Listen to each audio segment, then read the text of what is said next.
चलो good morning. चलो आज हमारा पहला क्लास है कॉस्ट का, सीए में इंटर का बैच का। अब देखो आज हम लोग क्या करने वाले हैं। सबसे पहले बात करेंगे आज जो तुम लोग पढ़ने आए सीए में उसके बारे में। उसके बाद बात करेंगे जो हमारा सब्जेक्ट है कॉस्ट उसके बारे में। पर वो सब के पहले 2 मिनट अपने बारे में जिससे तुम लोग पढ़ने आए हैं। अब देखो लोचा ये था ना कि जब एडमिशन का टाइम चल रहा था लोग आके मेरे से पूछते थे भैया बताइए रंजन सर कहां है। तो देखो ये मेरा रिक्वेस्ट है, मेरे को जरूर एकदम पहचान लेना कि भाई हम खुद ही रंजन है। इनफैक्ट ऐसा लोग मेरे से काम कर रहे हैं, भैया लाइट जला दीजिए ना, भैया पानी का बोतल दे दीजिए ना, भैया वॉशरूम कहां है। तो ऐसा मत करना, हम खुद रंजन है। इनफैक्ट हम सोचा था पहला क्लास है तो एक काम करें थोड़ा फॉर्मल्स पहन के आए, पर कोई फायदा नहीं है कि हम डेली ऐसे ही आने वाला है कैजुअल्स में, बस चेहरा ध्यान रखना।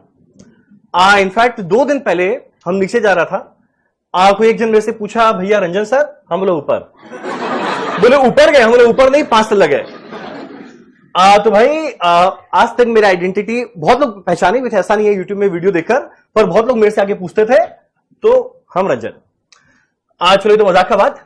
सबसे पहले हम 2008 में सीएस दोनों क्वालिफाई किया।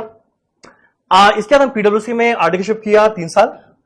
उसके बाद आईटीसी में जॉब किया 1 साल। उसके बाद Ernst Indian transaction advisory services Delhi के अंदर में हम काम किया 3 साल। सो फाइनली सारा काम जो मेरा अच्छा खासा जॉब चल रहा था सब छोड़ छाड़ के 2013 में 2013 में फाइनली पढ़ाने के लिए आया। अभी चल रहा है 2023।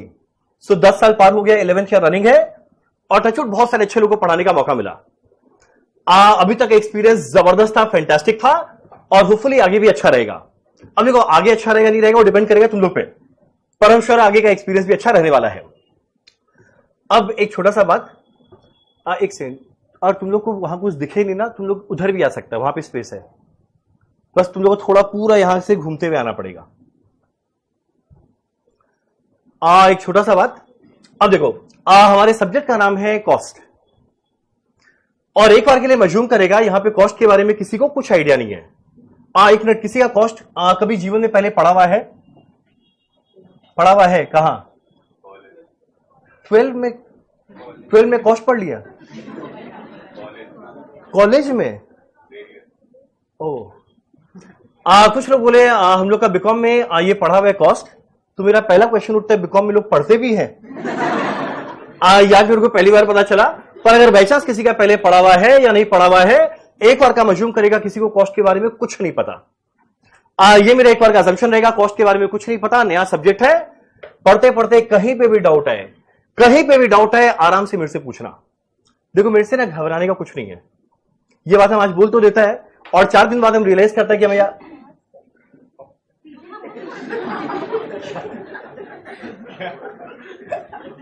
ये हम बोल तो देते हैं, पर बाद में हम रियलाइज करता है हम ये बोला क्यों। बाद में लोग मेरे से सही में डरना छोड़ देते हैं। तो एकदम घबराने का नहीं है, कहीं कोई भी डाउट है आराम से मेरे से पूछना, कोई टेंशन नहीं है। अब देखो जब पढ़ने के दौरान डाउट है तुरंत मेरे को रोक के पूछना। काफी लोग ऐसा होता है नहीं इतने बड़े क्लास में हम पूछेगा तो थोड़ा अजीब लगता है, क्लास के बाद पूछना। अगर बाई चांस क्लास के बाद शर्म आए, क्लास के पहले पूछना जल्दी आकर। अगर बाई चांस उस पर भी शर्म आए मेरे को टेलीग्राम करना। अगर बाई चांस उस पर भी शर्म आए अपने फ्रेंड के द्वारा पूछवाना। और अगर बाई चांस उस पर भी शर्म आए तो भाई बताओ और क्या करें। तो देखो सीधा नहीं, देखो लोग का टेंडेंसी क्या होता है ना, लोग को लगता है यार अगर हम बाई चांस ये डाउट पूछ लिया तो बाजू वाला क्या सोचेगा। यकीन मानो बाजू वाला भी ये सोच रहा है बाजू वाला क्या सोचेगा। तो इसीलिए अगर बाई चांस तुम लोग का कोई डाउट आता है अगर पूछेगा तो हो सकता है तुम लोग का भी क्लियर हो जाए और जो पास में बैठे हुए शायद 7-8 लोग हो उनका भी डाउट क्लियर हो जाए। तो बिल्कुल चाप नहीं लेना, आराम से डाउट पूछना। एक मिनट, इधर में स्पेस है यहां पर, हाँ यहां पर हो। देखो प्लीज टाइम पे आना नेक्स्ट डे से, और हम लोग का एक पॉलिसी भी है जो हम बता देगा क्या हमारा पनिशमेंट है लेट आने पे। इनको कोई बुलाओ कहीं पे स्पेस आ जाए यहाँ पे। देखो और बाई चांस कोई लेट आए ना और तुम लोग के बेंच में स्पेस रहे ना, उसको बुलाना, आओ आओ कर करके बुलाना ताकि वो बैठ पाए। बस खाली ये चीज को ध्यान देना, लड़का वाले लड़का को बुलाएंगे और गर्ल्स वाले बेंच गर्ल्स को बुलाएगा, उल्टा मत कर देना। पीछे में स्पेस है। चलो अब तो देखो, कॉस्ट हमारा नया सब्जेक्ट, हम लोग वो एक बार का मजूम करेगा, किसी को कॉस्ट के बारे में कुछ आइडिया नहीं है, आराम से डाउट आए आराम से मेरे से पूछना, कोई चाप का बात नहीं है। अब देखो, जो हम लोग स्टार्ट कर रहे हैं, तो आज इतना लेट क्यों आ रहे हैं? एक सेकंड, हमारा क्लास का टाइम 11 बजे है, आज पहला क्लास है इसलिए हम लोग थोड़ा लेट शुरू किए, नेक्स्ट हम लोग डॉट 11 बजे स्टार्ट करेंगे, ठीक? अब देखो, मेरा अगला बात, अब काफी लोग के माइंड में ना जब हम लोग ये कोर्स शुरू करते हैं कुछ डाउट आता है, 2-3 डाउट, पहले एक बार हम उसको एडजस्ट करता है, फिर सीधा हम लोग स्टार्ट करते हैं हमारा क्लास। कुछ लोग के माइंड में डाउट आता है कि भैया एक बात बताइए कि हम लोग को एक ग्रुप देना चाहिए, दोनों ग्रुप देना चाहिए? अब देखो, एक ग्रुप देना चाहिए, दोनों ग्रुप देना चाहिए, दोनों का अपना अपना फायदा नुकसान है। एक बार हम पहले बात करें अगर सीए का, तो सीए न्यू सिलेबस में अब कुल मिलाकर 6 पेपर है। और एक और जो चीज है, एक और जो चीज है कि अगर बाई चांस किसी का 6 पेपर क्लियर नहीं होता है, बोथ ग्रुप क्लियर नहीं होता है, तो एनीवेज आर्टिकलशिप शुरू होगा नहीं। तो पहले ऐसा था ना कि ग्रुप 1 पास करो, आर्टिकलशिप स्टार्ट, फिर भले बाद में ग्रुप 2 देते रहो, पर अब जब एनीवेज दोनों ग्रुप के बिना क्लियर आर्टिकलशिप शुरू होगा ही नहीं, और 6 सब्जेक्ट ना उतना प्रेशर का है नहीं, एक बार का लगेगा, पर एक बार का प्रेशर भी होगा, थोड़ा डेफिनेटली चाप पड़ेगा तभी तो इस कोर्स का वैल्यू भी है, पर आराम से ये दोनों ग्रुप आराम से मैनेज होने लायक है। तो सीए वालों के लिए एडवाइसेबल है बोथ ग्रुप साथ में देना। अब रहा बात सीएमए का, तो सीएमए के अंदर में वापस से ग्रुप 1 में 4 है, ग्रुप 2 में 4, उसमें प्रेशर थोड़ा ज्यादा पड़ता है, तो उसमें अगर बाई चांस कोई ग्रुप देना चाहे दे सकता है। एक ग्रुप देने का फायदा क्या है? थोड़ा टाइम ज्यादा मिलेगा पढ़ने का।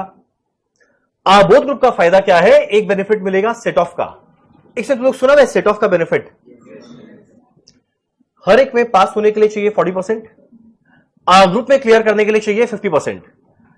अगर से तुम लोग का ग्रुप 1 में चाहिए 150, सीए में 150 चाहिए और आया हुआ है 170, और ग्रुप 2 में चाहिए 150, आया हुआ है 130, पर अगर बाई चांस कोई स्टूडेंट दोनों ग्रुप साथ में दिया ना, तो इवेंचुअली क्या होगा? वो पास कर जाएगा। पहले ग्रुप में जो एक्स्ट्रा आया था, जो दूसरे ग्रुप में डेफिशिएंसी रह गया ना, उसको ये आराम से सेट ऑफ करा के दोनों ग्रुप क्लियर करवाएगा। अब कोई बोलेगा अगर मान लीजिए ऐसा करे कि ग्रुप 1 अभी दे 170 ले आए, ग्रुप 2 बाद में ले 130 ले आए, तो ये क्या सेट ऑफ मिलेगा? वो नहीं मिलेगा। यानी सेट ऑफ का बेनिफिट सिर्फ तब मिल सकता है अगर हम लोग बाई चांस दोनों ग्रुप साथ में अपीयर करते हैं तब। ये तो हटाओ, असली जो बेनिफिट है दोनों ग्रुप साथ में देने का वो है रैंक का। एक मिनट, ये क्लास में कितना लोग रैंक लाना चाहते हैं? पूरा क्लास चाहता है। रैंक 50 मिलेगा, पर ठीक है, चाहना चाहिए, जरूर चाहना चाहिए, एकदम जरूर चाहेगा तभी तो आएगा। अब देखो ऐसा है ना कि रैंक, हाथ तो उठा लिए कि चलो रैंक चाहिए।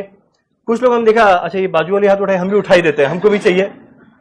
अब रैंक तो देखो ऑब्जेक्टिव है, पर पता है हम बताते हैं कहीं ना कहीं मन में रहता है यार क्लास 10 में जो सोचे शायद उससे कम आया। कुछ लोग का जो क्लास 12 में सोचा शायद उससे थोड़ा कम आया, बीकॉम में तो सोचते ही नहीं है।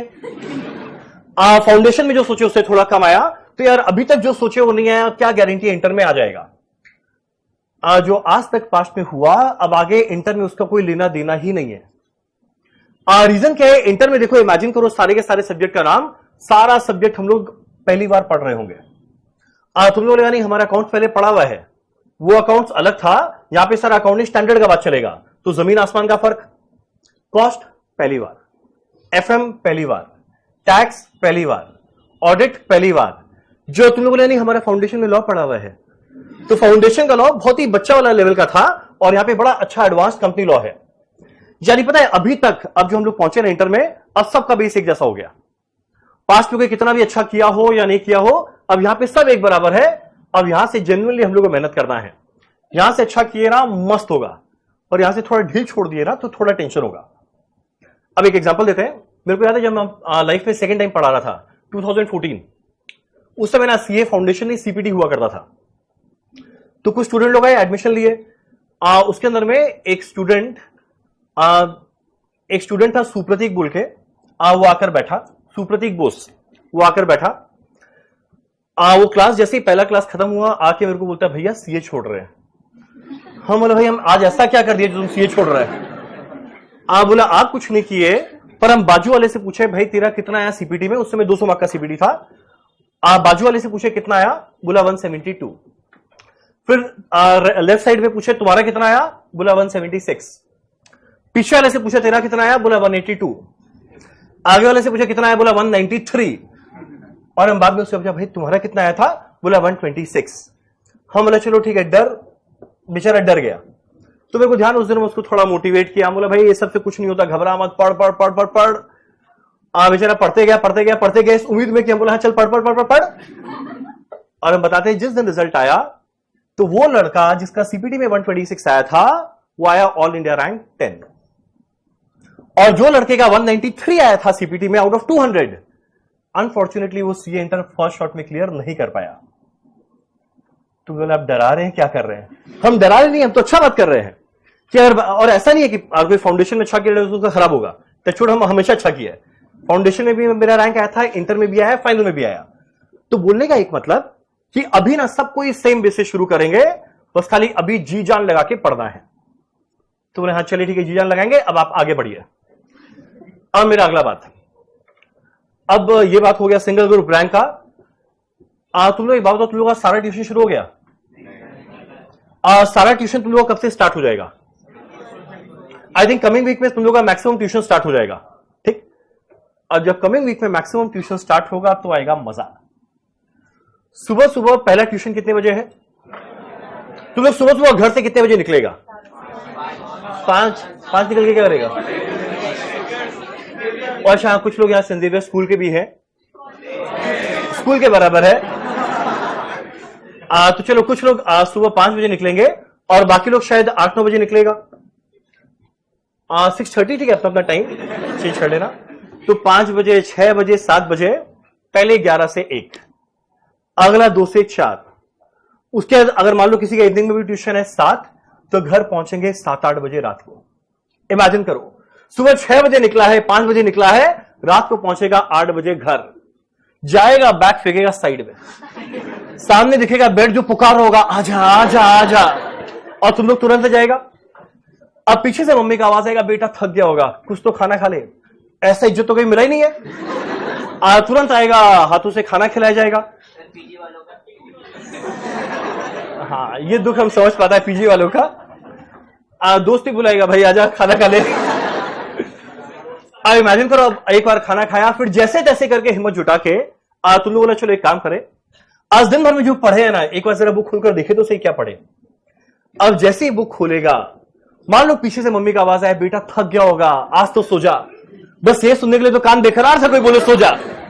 तुरंत करेंगे बुक बंद, रखेंगे साइड में, निकालेंगे मोबाइल, इंस्टाग्राम में रील स्टार्ट और सो जाएंगे।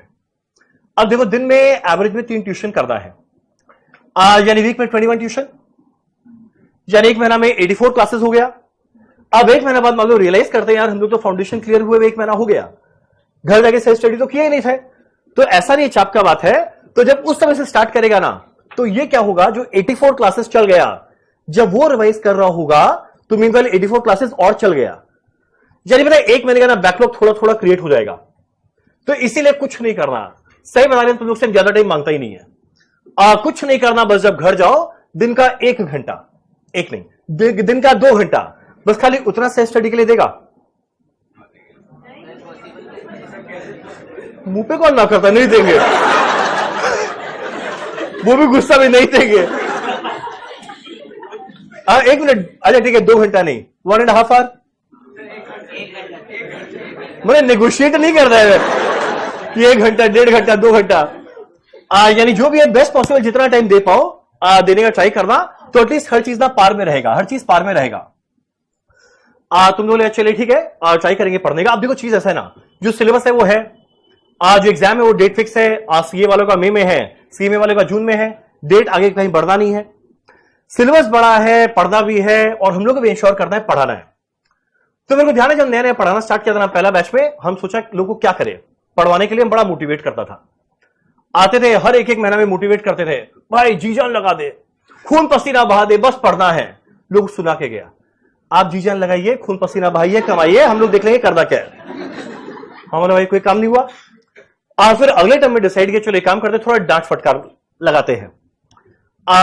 अब जब लोग नहीं पढ़ते थे, हम डांटता था, बोला पढ़ेगा नहीं पढ़ेगा, बोला अब तो नहीं पढ़ेंगे, पढ़ा के दिखाइए। वो भी काम नहीं बना। फिर 2016 में हम स्टार्ट किया एक इंसेंटिव स्कीम। इंसेंटिव स्कीम क्या है? जैसे हमारा पहला चैप्टर हम लोग स्टार्ट करेंगे कॉस्ट शीट, स्टार्ट करेंगे 6-7 क्लास लगेगा। तो हर चैप्टर का आखिरी दिन यहां पर जितने लोग बैठे हुए हैं उनमें किसी को यहां पर हम बुलाएगा और बुलाकर उस चैप्टर से क्वेश्चन पूछेगा, आंसर देगा, क्वेश्चन पूछेगा, आंसर देगा। और अगर कोई सारा का सारा राइट आंसर दिया तो 4 चिट है मेरे पास, उसमें से एक उठाने का मौका मिलेगा। तुम बोलेगा 4 चिट में क्या क्या है?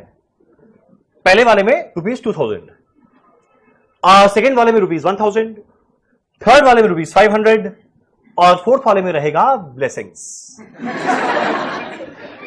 2000, 1000, 500 और मेरे दिल से आशीर्वाद निकलेगा। अब जो भी चिट आया वो हो गया उसका। मेरे को ध्यान है 2016 में भगवान मेरे साथ था। आज जिसको बुला रहे हैं, जो बेचारा सारा राइट आंसर दे रहा है, जब चिट आ रहा है ना तो ब्लेसिंग्स ही ब्लेसिंग्स। नहीं हम इतना चिप भी नहीं है कि चारों चिट में ब्लेसिंग्स डालेगा, हम बाकायदा दिखा के डालेगा। देखो 2000, 1000, 500 ब्लेसिंग, फिर मिक्स करेंगे, उसका जो आया सो आया। तो पहला टर्म में भगवान मेरे साथ था, जम के ब्लेसिंग्स बांटे। ब्लेसिंग्स बांटने में तो क्या जाता है, जम के बांटे। अब लोचा हुआ अगले साल में भगवान बोले चलो अब इसका मजा लेना है। अब जो आ रहा है 2000, तो 5-6 चैप्टर हम चलाया। 5-6 चैप्टर चलाने के बाद हम रियलाइज किया यार खुद हम कॉस्ट का टीचर, अपने कॉस्ट का ठिकाना ही नहीं है।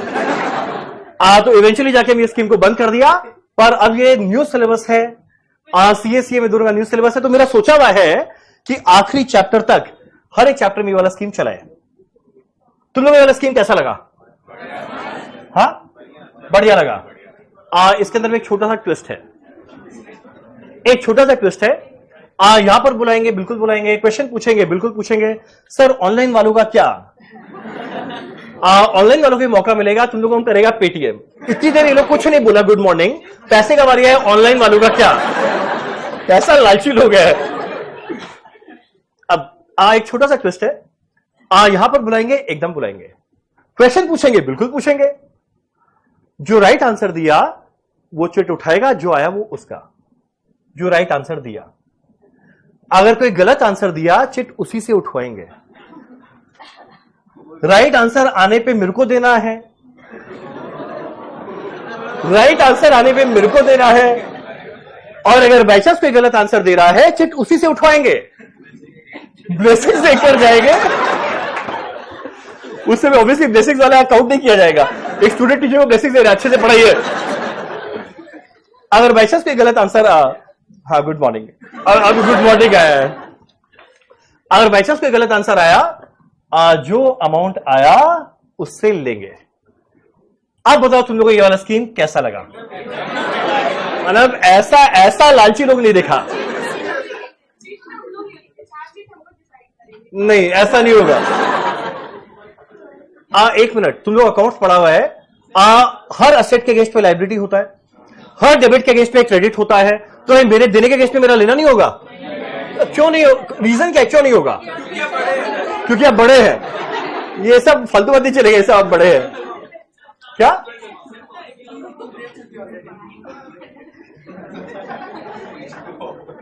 चलो एनीवेज, चलो ठीक है, घबराओ मत। राइट आंसर आने पे देंगे, गलत आंसर आने पे कुछ नहीं लेंगे। अब चलेगा? हम लोग सही फील्ड में हैं, कॉमर्स, जहां पे खाली पैसे का बात होता है। चलो ये हुआ हमारा इंसेंटिव स्कीम के बारे में। अब एक दो छोटा बात। हमारा क्लास का टाइम रहेगा 11 बजे, और हम लोग 11 बजे हम एंटर करेगा, 11:05 पे पढ़ाना स्टार्ट करेगा। शुरू में 2-4 मिनट रिवाइज करवाता है। सो ये मेरा रिक्वेस्ट है, आप लोग 11:05 तक प्लीज एंटर कर जाए। अगर बाई चांस कोई लेट आता है 11:05 से बाद, तो अगर पहली बार लेट आया उसको मिलेगा फर्स्ट वार्निंग। अगर बाई चांस कोई सेकंड टाइम लेट आया उसको मिलेगा सेकंड वार्निंग। कोई अगर थर्ड बार लेट आया उसको मिलेगा थर्ड वार्निंग। कोई अगर फोर्थ बार लेट आया, काउंटिंग नहीं करवाना है। अगर बाई चांस कोई फोर्थ बार लेट आता है तो हमारा पनिशमेंट यह कि अगर बाई चांस कोई फोर्थ बार लेट आया, उसको यहां पर आकर पूरे क्लास को गाना गाकर सुनाना पड़ेगा। और अगर बाई चांस किसी को गाना गाना नहीं आता है तो घबराना मत, उसके बिहाफ में गाना हम गाएगा, वो यहां पर डांस करेगा।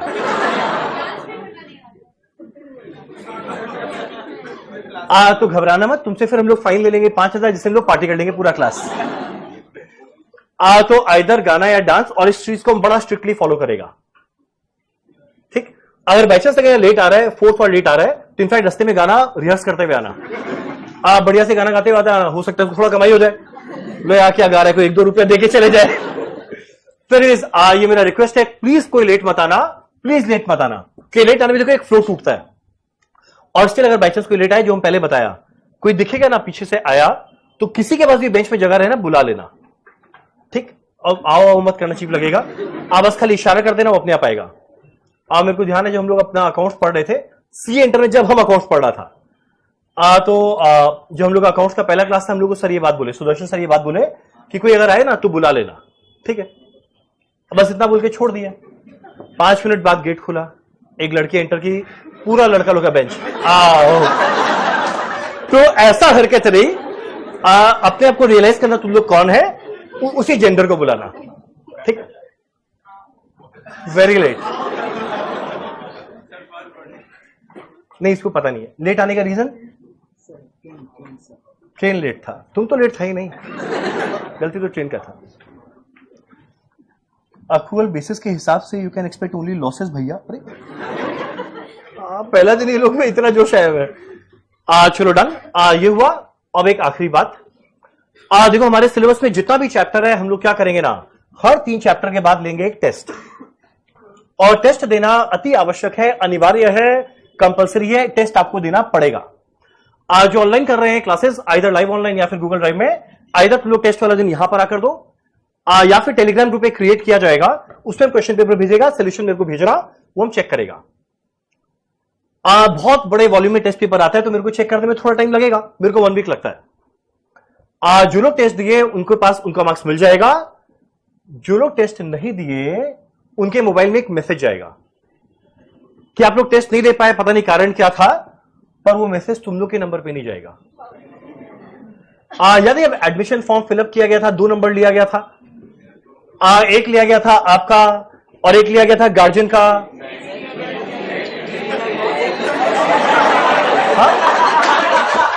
दोनों में एक ही नंबर लिखा है, सही में?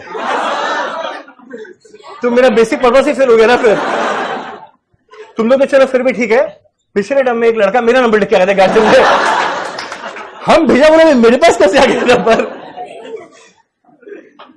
सर वॉइस नहीं आ रहा है, एक मिनट की। जो लाइव ऑनलाइन करेगा प्लीज कंफर्म करो, कोई 2-4 लोग वॉइस आ रहा है नहीं, सब कोई करने मत बढ़ जाना। आई थिंक आवाज तो आना चाहिए, क्लास में क्लियर है ना वॉइस? ऑल गुड, आ रहा है ब्रो, आ रहा है ब्रो, ओके ब्रो, आ रहा है सर, आ रहा है, नो प्रॉब्लम, ये सब क्लियर है, ठीक है, बाकी हम समझ गया, सब मत लिखना। हाँ यस सर, डन, क्लियर है, ठीक। तो चलो एनीवेज, टेस्ट हम लोग को देना। देखो टेस्ट देने का फायदा क्या है, इस बहाने ना तुम लोग एक प्रैक्टिस हो जाएगा, रिवीजन हो जाएगा। और अगला फायदा क्या है, इस बहाने ना एक टेस्ट एनवायरमेंट का आइडिया लगेगा कि देखो फाउंडेशन जो भी बोलो, 11-12 में काफी सारा जो बेस है वो फाउंडेशन में काम आया था, पर इंटर के अंदर में कोई बेस काम आने वाला नहीं है, यहां पे हम लोग को नए सिरे से पढ़ना है। तो इसीलिए टेस्ट प्लीज सबको जरूर देने आना। अब एक लास्ट बात, फिर सीधा हम लोग आते हैं मेन पॉइंट में। जो लोग ओल्ड सिलेबस में थे और जो न्यू सिलेबस में है, अब देखो ओल्ड तो बस इस साल खत्म, मई 24 जून 24 से ओनली न्यू सिलेबस है। अब उस केस में ना तुम लोग को नया बुक मिला है। नए बुक के अंदर में देखिएगा चैप्टर्स जो था पहले वही रह गया, पर क्वेश्चंस बहुत सारा ऐड हुआ है। तो तुम लोग देखिएगा, तुम लोग को एक सीए वालों को मिला होगा ये वाला बुक, सीएमए वालों को मिला होगा ये वाला बुक। दोनों में ना क्वेश्चंस अच्छा खासा ऐड हुआ है, अराउंड 70 के आसपास, 70 क्वेश्चन हर चैप्टर में, अप्रोक्सीमेटली 5-6 क्वेश्चन ऐड हुआ है। हम लोग क्या करेंगे, जब तुम लोग नेक्स्ट डे से कैरी करेगा, ये मेन बुक कैरी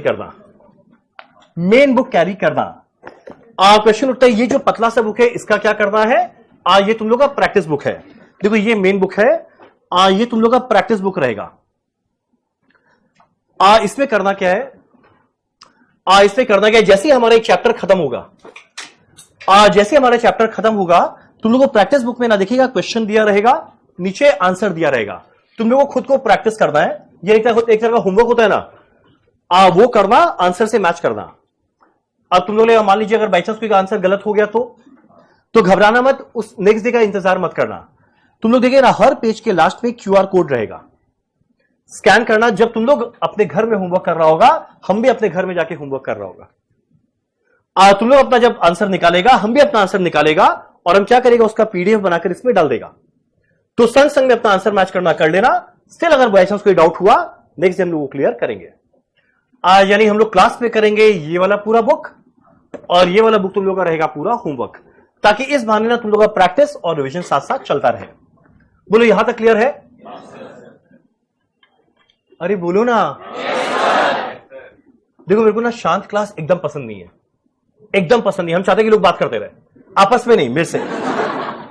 शांत क्लास में मेरे को अजीब सा लगता है, इसलिए जब बोले ना बोलो ना, तुम लोग जब तक नहीं बोलेगा यस सर, हम आगे बढ़ेगा ही नहीं।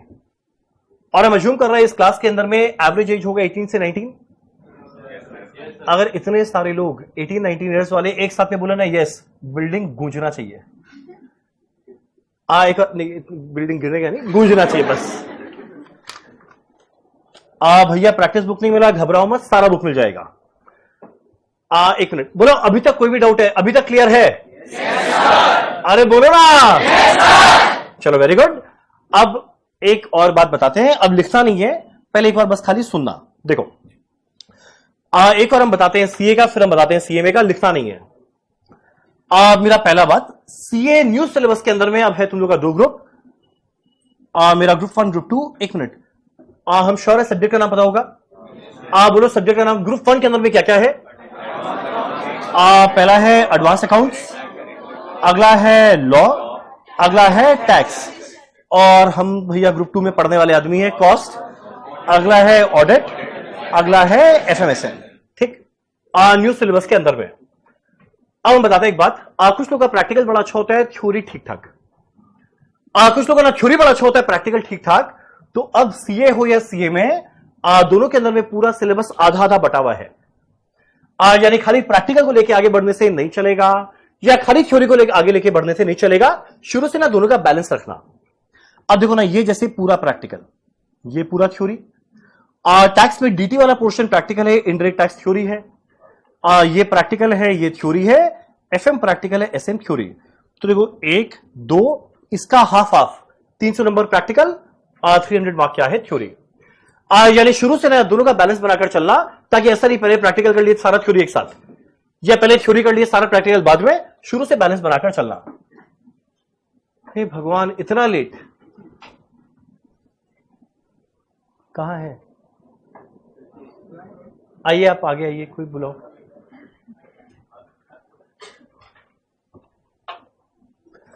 मेरा अगला बात बोला, ये सब हटाइए, पास पास हटाइए। अब तुम लोग एक बड़ा अच्छा नंबर्स बताते हैं। पता है सारे के सारे सब्जेक्ट में ऑल टाइम रिकॉर्ड अभी तक क्या चल रहा है? अकाउंट्स में चल रहा है 100 में 100, लॉ में चल रहा है 94, टैक्स में चल रहा है 98, कॉस्ट में चल रहा है 100, ऑडिट में चल रहा है 96। अब एफएम एसएम पहली बार आया है, तो इसका कोई पास्ट रिकॉर्ड हो नहीं सकता, क्योंकि पहले एफएम इको अलग था, ये एसएम अलग था। अब एफएम एसएम का क्या होगा तुम लोग ही बताएगा। अपना टर्म एग्जाम देखे तो इसका पता नहीं है मेरे को। अब ऑब्वियस बात है, ये नहीं कि एक स्टूडेंट का सर आ गया था, अलग अलग टर्म में अलग अलग स्टूडेंट का आया हुआ है। एक छोटा सा बात, ये आया था मई 2017 में, लॉ में 94 आया था मई 2017 में। इसके पहले हाईएस्ट चल रहा था 90, वो आया हुआ था नवंबर 2005 में। तुम लोगों ने ऐसा क्यों बताए? वो इसलिए बताए क्योंकि जब ये बात बोलता है मेरे को मेरे दिन याद आते हैं। ये नवंबर 2005 में जो ऑल टाइम रिकॉर्ड था 90, वो फॉर्चुनेटली मेरे नाम पे था। तो जब नवंबर 2005 में हम दिया था, वैसे मेरा तारीफ हम बहुत किया हुआ है, आप बुक में खोल के देखा, हम अच्छा खासा तारीफ करके रखा है।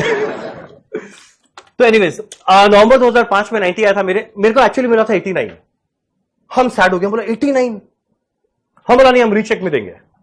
आज जब मेरा फ्रेंड लोगों को पता चला कि 89 लाके रीचेक में देने वाला, वो भी थ्योरी सब्जेक्ट, हम कुछ अच्छा खासा गाली दिया था। हम बोला भाड़ में जाओ, जो गाली देना है दो, हम तो रीचेक में देंगे। उसके बाद 89 से बढ़ के हुआ 90, तो 12 साल तक मेरे नाम पर था। और ऑब्वियस आधा हर रिकॉर्ड टूटता है, 2017 में रिकॉर्ड टूट गया, अब चला 94। अब देखो ऐसा है ना, क्लास करते करते तुम लोग रियलाइज करेगा बीच बीच में ना थोड़ा फेंकता है, मेरा हैबिट है, आदत से मजबूर है, थोड़ा थोड़ा, ज्यादा नहीं, थोड़ा बहुत। मेरे को ध्यान है एक और हम ऐसी क्लास में बोल दिया नवंबर 18 टर्म में कि जिसका ऑल इंडिया रैंक 1 2 3 आए उसको मिलेगा मेरी तरफ से 1 लाख, या अगर बाई चांस किसी का कॉस्ट में 100 में 100 आए मेरी तरफ से मिलेगा 5 लाख। बोलने में क्या जाता है कि 100 में 100 आना नहीं है। नवंबर 2018 टर्म था, बोले थे, और मेरे को डेट याद है 3 फरवरी 2019, वो हम डेट भुला नहीं पाएगा। 3 फरवरी 2019 एक लड़के का कॉल आया, बोला भैया आ रहे हैं। अब समझ में नहीं आया क्यों आ रहे हैं, बोला आ जाओ। क्यों आ रहा है, बोले भैया रिजल्ट आया। हम बोला हाँ हाँ, क्या पास हो गया ना, बोले पास हो गया, 5 लाख लेने आ रहे हैं। अब मेरे को तुरंत याद आ गया 5 लाख क्या बोला है, पर हम उसके सामने ऐड किया 5 लाख, कौन सा 5 लाख? बोले याद है बोले थे अगर कॉस्ट में 100 में 100 आएगा तो 5 लाख देंगे। हाँ नहीं ऐसा कुछ बोला नहीं था, ऐसा कुछ नहीं बोला था। बोला भैया घबराइए मत, रिकॉर्ड कर लिए थे। हम बोले अच्छा हाँ शायद बोला होगा। हम बोले एक मार्कशीट भेज, हमको लगा ऐसे ही फेंक रहा है, क्या कर रहा है। मार्कशीट देखिए 100 में 100 था। हम लगे फोटोशॉप नहीं कर दिया हो, ऐसे की वेबसाइट में जाके चेक किया 100 में 100 था। उसके बाद मुझसे 1.5 महीना हाइड एंड सीक खेला। वो आता था इस गेट से, हम निकलता था इस गेट से, वो आता था यहां से, हम निकलता था वहां से।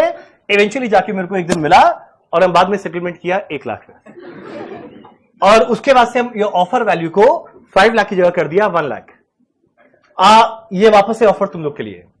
अगर बाई चांस तुम लोग का ऑल इंडिया रैंक 1 2 या 3 आए, या मेरे कोई भी सब्जेक्ट के अंदर में 100 में 100 आ जाए तो आपको मिलेगा 1 लाख। अगर बाई चांस किसी का कॉस्ट में भी 100 में 100, एफएमएसए में भी 100, रैंक 1 2 3 भी आ गया है, दोनों में 3 में से कुछ एक, तो फिर उस केस में 1 lakh plus 1 lakh plus 1 lakh minus combo benefit. क्यों कॉस्ट एफएमएसए में कॉम्बो था ना, माइनस कॉम्बो करेंगे तो इवेंचुअली तुम लोग को मिलेगा 1,50,000।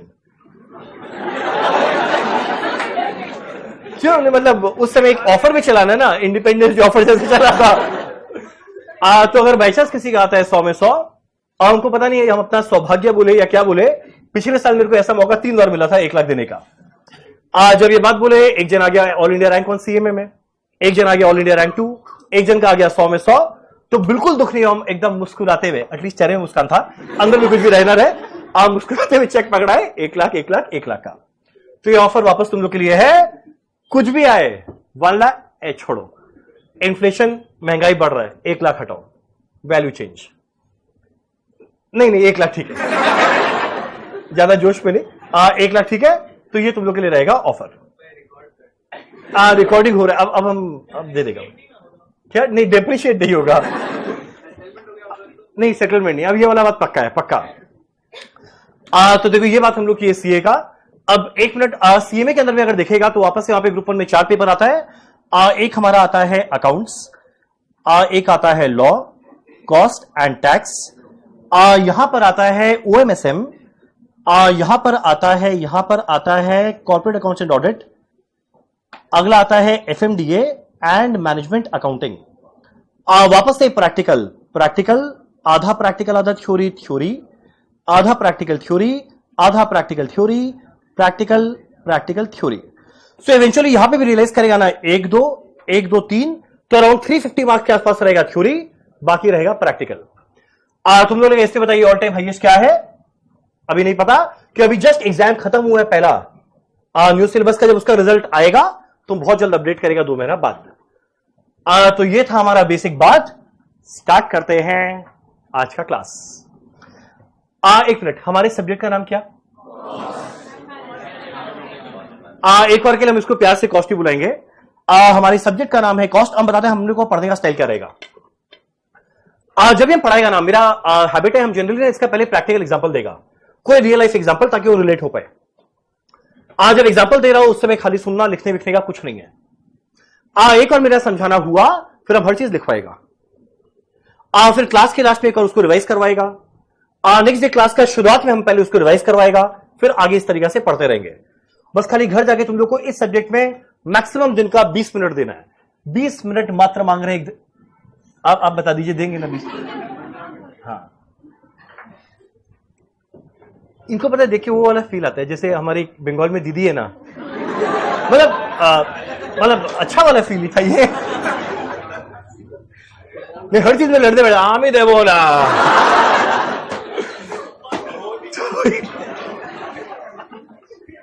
तो देखो हमारे सब्जेक्ट का नाम रहेगा कॉस्ट।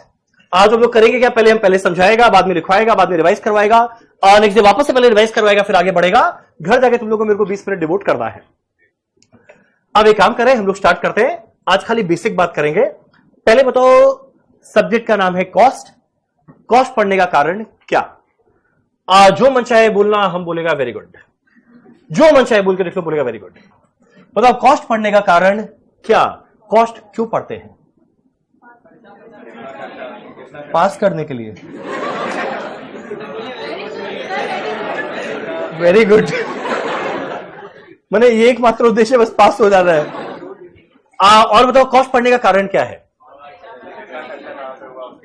कितना खर्चा कहां पे हुआ ये आइडेंटिफाई करना, चलो वेरी गुड। कॉस्ट को मिनिमाइज करना, चलो वेरी गुड। कॉस्ट को कंट्रोल करना, प्रॉफिट को मैक्सिमाइज करना, चलो वेरी गुड।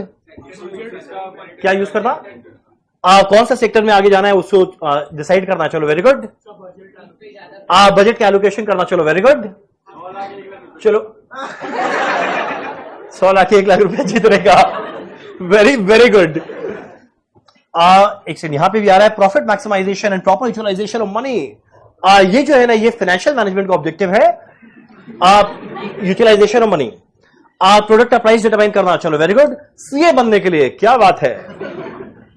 अब हम बताते हैं कॉस्ट पढ़ने का कारण क्या है। आज हम एग्जांपल लेकर चलेगा मेरा सबसे फेवरेट कंपनी आईटीसी। कैसे पता? हाँ, वो सीनियर से पता चला।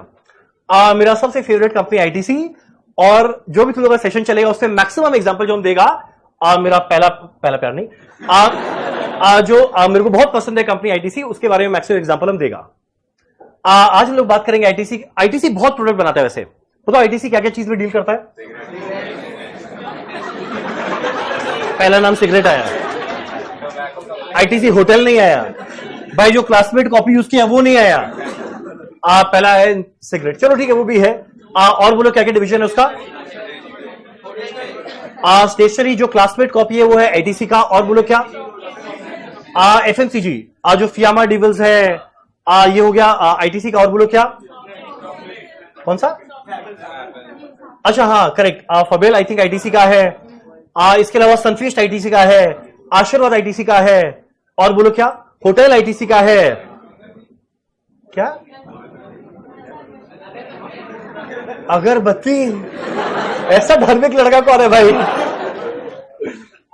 मंगलदीप अगरबत्ती आईटीसी का है। पिछले 11 साल में ये मेरा 83rd बैच हम पढ़ा रहे, 83rd बार पहला लड़का अगरबत्ती बोला है। हमेशा पहला आंसर सिगरेट आता है, तो आइडिया लग जाता है किसका कैसा शौक है। चलो ये सारा का सारा प्रोडक्ट आईटीसी का। आज हम लोग एग्जांपल लेकर चलेंगे 2 डिवीजन का। पहले फूड डिवीजन का, और उसके बाद लेकर चलेंगे आईटीसी का जो सबसे इंपॉर्टेंट डिवीजन है, जिसके भरोसे आईटीसी चल रहा है।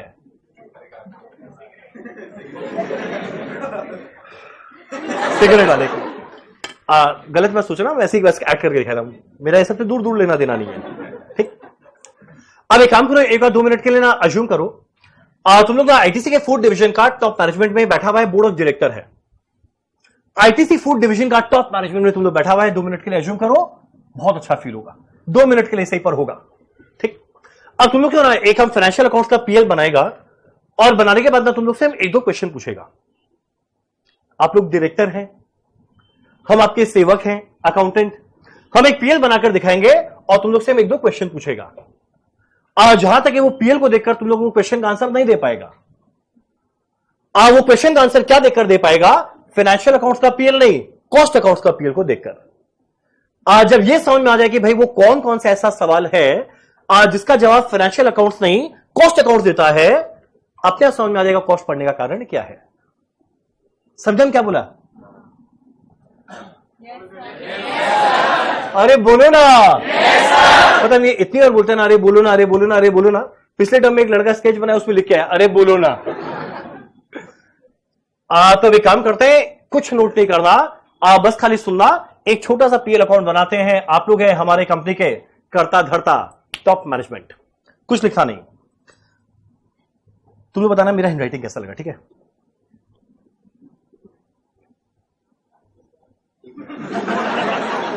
मस्त, ये मजाक उड़ा रहे हैं, कुछ लिखा ही नहीं है।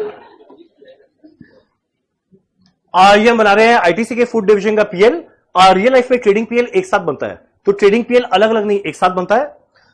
मान लो यहां पर लिख रहे हैं सेल वैल्यू, कैसा लगा हैंडराइटिंग? ठीक ठाक, खुद का हैंडराइटिंग का ठिकाना है, ठीक ठाक, समझ में आ रहा है ना? यहां पे लिखे मेरा मटेरियल कॉस्ट मान लो लगा है 30,000, मान लो वेजेस लग रहा है 20,000, मान लो फैक्ट्री एक्सपेंस लग रहा है 5,000, सेलिंग एंड डिस्ट्रीब्यूशन एक्सपेंस लगा है 30,000। बस इतना छोटा सा पीएल बनाकर दिखा रहे हैं। एक काम करें, एक बार जरा फटाफट कैलकुलेट करें मेरा प्रॉफिट कितना आएगा। निकाल, कैलकुलेट कर लिया। 30 प्लस 20 50 प्लस 5 55 प्लस 30 85,000। यहां पर है 1 लाख, 1 लाख माइनस 85,000 क्या आने वाला है 15,000। यानी शॉर्ट मेरा प्रॉफिट क्या आने वाला है 15,000। चलो वेरी इजी। ये पीएल आपको सौंपते हैं, ये फाइनेंशियल अकाउंट्स का पीएल है, आपको सौंपते हैं, और हम बस खाली एक क्वेश्चन पूछेंगे, बताओ ये पीएल को देखकर कि अगर बाय चांस इस कंपनी को अपना प्रॉफिट बढ़ाना है, अगर बाय चांस ये कंपनी को अपना प्रॉफिट बढ़ाना है, वो ऐसा क्या क्या कदम ले, वो ऐसा क्या क्या स्टेप्स ले, क्या क्या कदम उठाए जिसके द्वारा ये कंपनी का प्रॉफिट बढ़ जाए। आप बोलो ये क्या करे जो कंपनी का प्रॉफिट बढ़ जाए। पहला आंसर आया है सेल को बढ़ाइए, चलो ठीक है। रॉ मटेरियल कॉस्ट को कम करे, और बोलो क्या? वेजेस को कम करे, और बोलो क्या? इसको भी कम कर दे, और बोलो क्या? इसको भी कम कर दे, और बोलो क्या? बस। अब तुम लोगों को पता है बोलने में 20 सेकेंड लगा, ये क्या हो गया? चलो ठीक, पता तुम लोगों को बोलने में 20 सेकेंड लगा, 20 सेकेंड लगा। सेल बढ़ा दीजिए, कॉस्ट गिरा दीजिए। जितना इजीली बोला जाए, अगर कास्ट उतना इजीली हो जाता तो जीवन में क्या कभी भी कोई भी कंपनी लॉस में रहता? यानी पता है बोलना बड़ा आसान था, पर क्वेश्चन उठता है इंप्लीमेंट करना उतना इजी रहेगा? कभी नहीं। यानी पता है होता क्या है कि इवेंचुअली कंपनी अपना प्रॉफिट कैसे बढ़ाए। तुम लोग 1 सेकेंड में बोला बढ़ाइए सेल, गिराइए कॉस्ट। जितना इजीली बोला जाता है उतना इजीली होता नहीं है। यानी सही मायने में देखा जाए तो ये पीएल को देखकर यहां पे वही आंसर आया, आइदर डायरेक्ट एक्सपेंस कम करिए या सेल बढ़ाइए। क्या बात है, लोअर द सेलिंग प्राइस। अगर सेलिंग प्राइस कम करे ताकि डिमांड बढ़े, उस तरीका से हो, ये शायद ऐसे इंटरप्रेट कर रहा है। चलो ठीक। यानी शॉर्ट अगर देखा जाए तो फाइनेंशियल अकाउंट्स के पीएल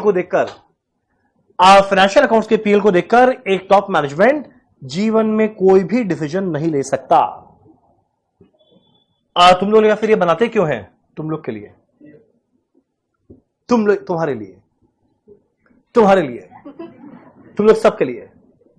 तुम लोग हम लोग कौन है? हम लोग के लिए क्यों बन रहा है सब? तुम लोग कौन है? अभी तो चलो ठीक है, अभी तो स्टूडेंट है, पर इवेंचुअली बड़ा होकर तुम लोग शेयर होल्डर बनेगा। एक से नाम सुना शेयर होल्डर?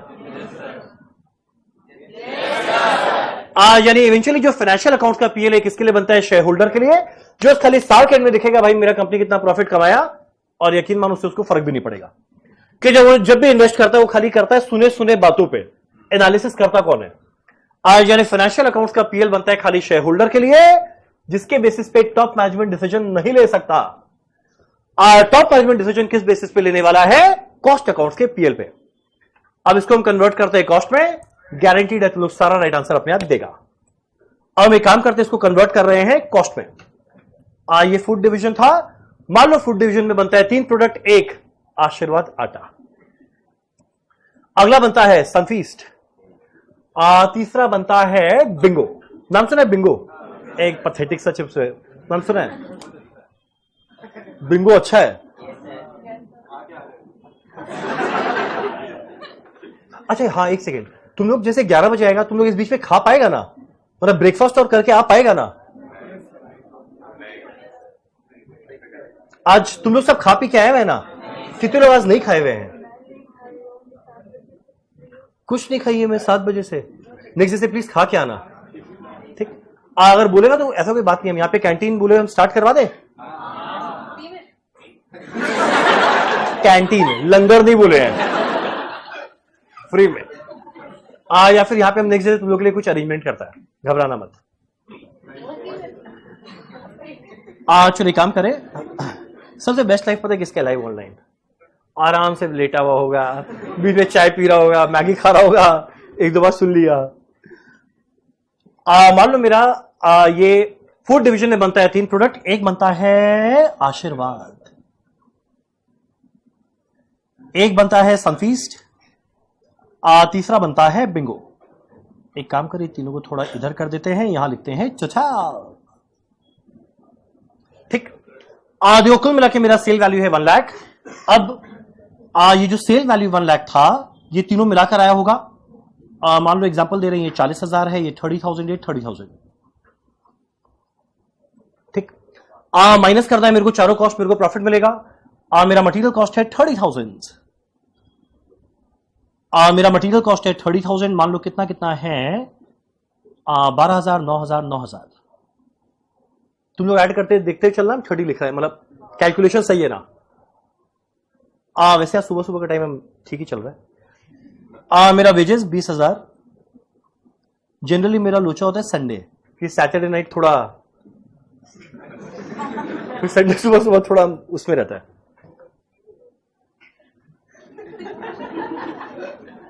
कुछ आवाज आया, सुनाई भी दिया, पर हम रिपीट नहीं कर रहे हैं। मान लो मेरा वेजेस लगा है 5, 5, 10। ठीक, मेरा अगला क्या है? Factory expense 5,000।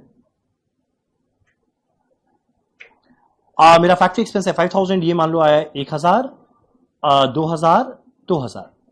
और लास्ट में मेरा सेलिंग एंड डिस्ट्रीब्यूशन एक्सपेंस 30,000। मान लो ये मेरा लगा है 5, 10, 15। क्या मेरा कैलकुलेशन सही चल रहा है ना? यानी हम लोग एक बार कैलकुलेट करते हैं मेरा प्रॉफिट हर एक प्रोडक्ट में क्या आया। यहां पे 40,000 है, माइनस 12, 5, 17, 18, 23, ये आएगा 17,000। ये आएगा 9, 5, 14, 16, 26, ये आएगा 4,000। ये है 9, 19, 21, 36, ये आएगा माइनस 6,000। देखो देखो मेरा प्रॉफिट टोटल मिलाकर कितना आ जाएगा? 17 प्लस 4, 21, माइनस 6 कितना आएगा? 15,000। मेरा प्रॉफिट कितना था? 15। क्लियर है यहां तक? अब एक काम करते हैं, फाइनेंशियल अकाउंट्स के पीएल को मैं फाड़ के फेंकता हूं। अब ये जो कॉस्ट अकाउंट्स का पीएल है, ये तुम लोगों को प्रेजेंट करता है। अब तुम लोग से हम 2 क्वेश्चन पूछेगा, इसका आंसर देना। अपने आप समझ में आएगा कि इससे क्या फायदा था जो फाइनेंशियल अकाउंट्स में नहीं था। बताओ तो ये कॉस्ट स्टेटमेंट को देखकर पता है, एक ऐसा प्रोडक्ट है जो मेरे कंपनी को ना अच्छा खासा प्रॉफिट कमाने से रोक रहा है। आप बोलो कौन सा? बिंगो।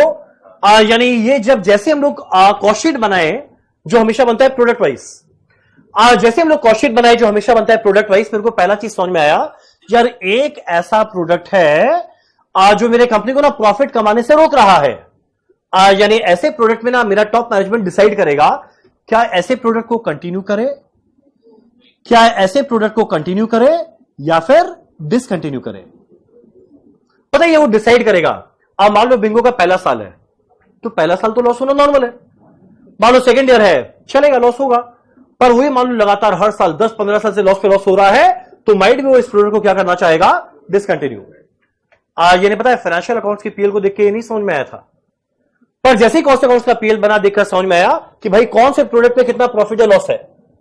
जिसके अंदर में लॉस है उसमें डिसाइड करना चाहेगा क्या ऐसे प्रोडक्ट को मैं कंटिन्यू करूं या फिर डिसकंटिन्यू। तो देखो ये डिसीजन वो ले पाएगा।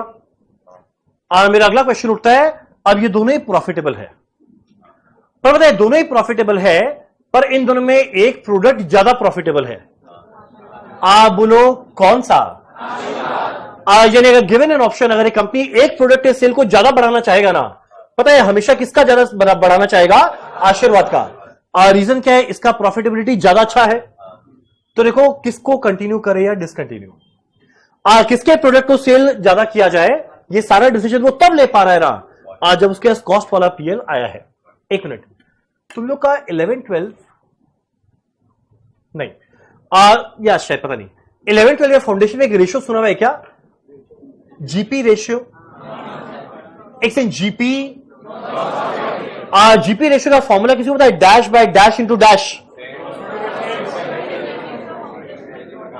ऊपर क्या, नीचे क्या, इंटू क्या? याद है जीपी रेशियो था जीपी बाय सेल इंटू 100। ये सेम सेम सेम लॉजिक लगाते हुए बताओ, अगर ये मेरा नेट प्रॉफिट आया, अगर मान लो नेट प्रॉफिट रेशियो कैलकुलेट करे, फॉर्मूला क्या होना चाहिए?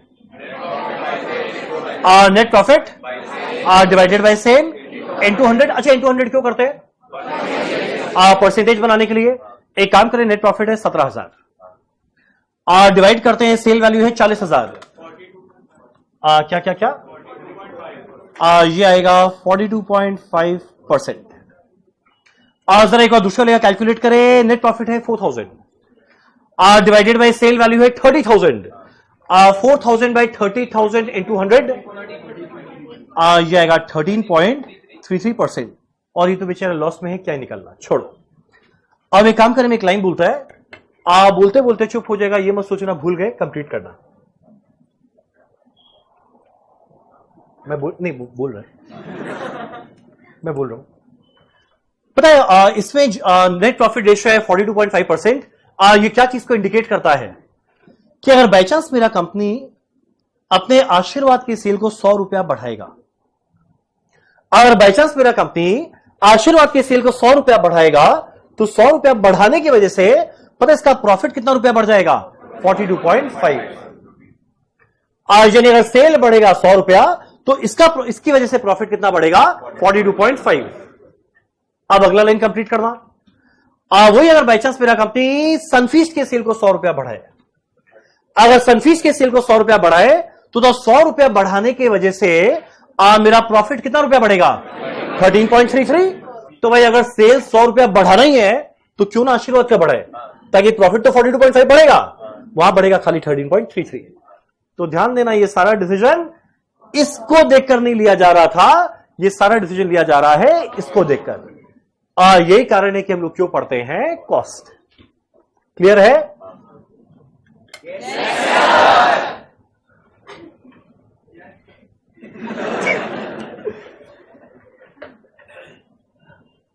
अरे बोलो ना। मैंने हम भी चुप है, तुम लोग मेरे को देख रहे हैं। मैंने ऐसे तड़पाया मत करो यस सर के लिए। चलो काम करें, जितना अभी तक कहानी की पहले लिखते हैं 2 शब्द। प्लीज एक अपना नोटबुक निकालना। पहले लिखते हैं 2 शब्द। जब हम लिखवाते ना, हम हमेशा बोलते हैं 2 शब्द। बोलिए क्या? एसी को बंद करना है। देखो वहां पे ना स्विच वहीं पर है, तुम उसको ऑफ कर दो। ठंड लग रहा है इतनी गर्मी में, कितना कमजोर है। जो लाइव ऑनलाइन कर रहे हैं, एक बार प्लीज आप लोग भी कंफर्म करिए कि आप लोगों को क्लियर है यहां तक। बस खाली यस या नो लिखकर।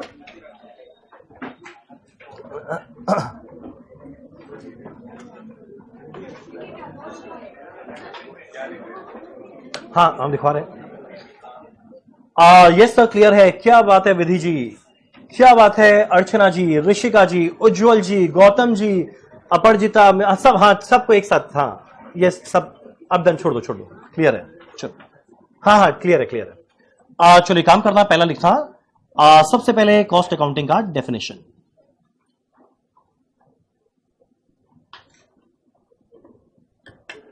पहला लिखते हैं कॉस्ट अकाउंटिंग का डेफिनेशन। कॉस्ट अकाउंटिंग क्या है, ये क्यों है? कॉस्ट अकाउंटिंग में डैश के लिखा, it denotes the method of accounting. अब बताओ मेरा हैंडराइटिंग कैसा लग रहा है? मस्त। पास्ट का सारा बैचेस मेरे हैंडराइटिंग को क्रिटिसाइज करता था। मैं घर जाता था, दुखी हो जाता था, खोपचे में जाके रोता था।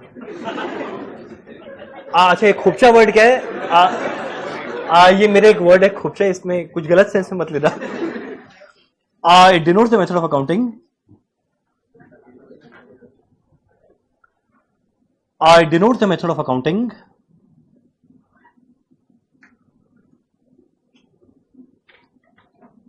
which deals with मेरा कॉस्ट अकाउंटिंग क्या है? एक ऐसा मेथड ऑफ अकाउंटिंग जो डील करता है, अब हम 3 शब्दों का प्रयोग करेगा, 3 वर्ड्स हम यूज करेगा। I denote the method of accounting which deals with principles. ये हम समझाएगा क्या है सब?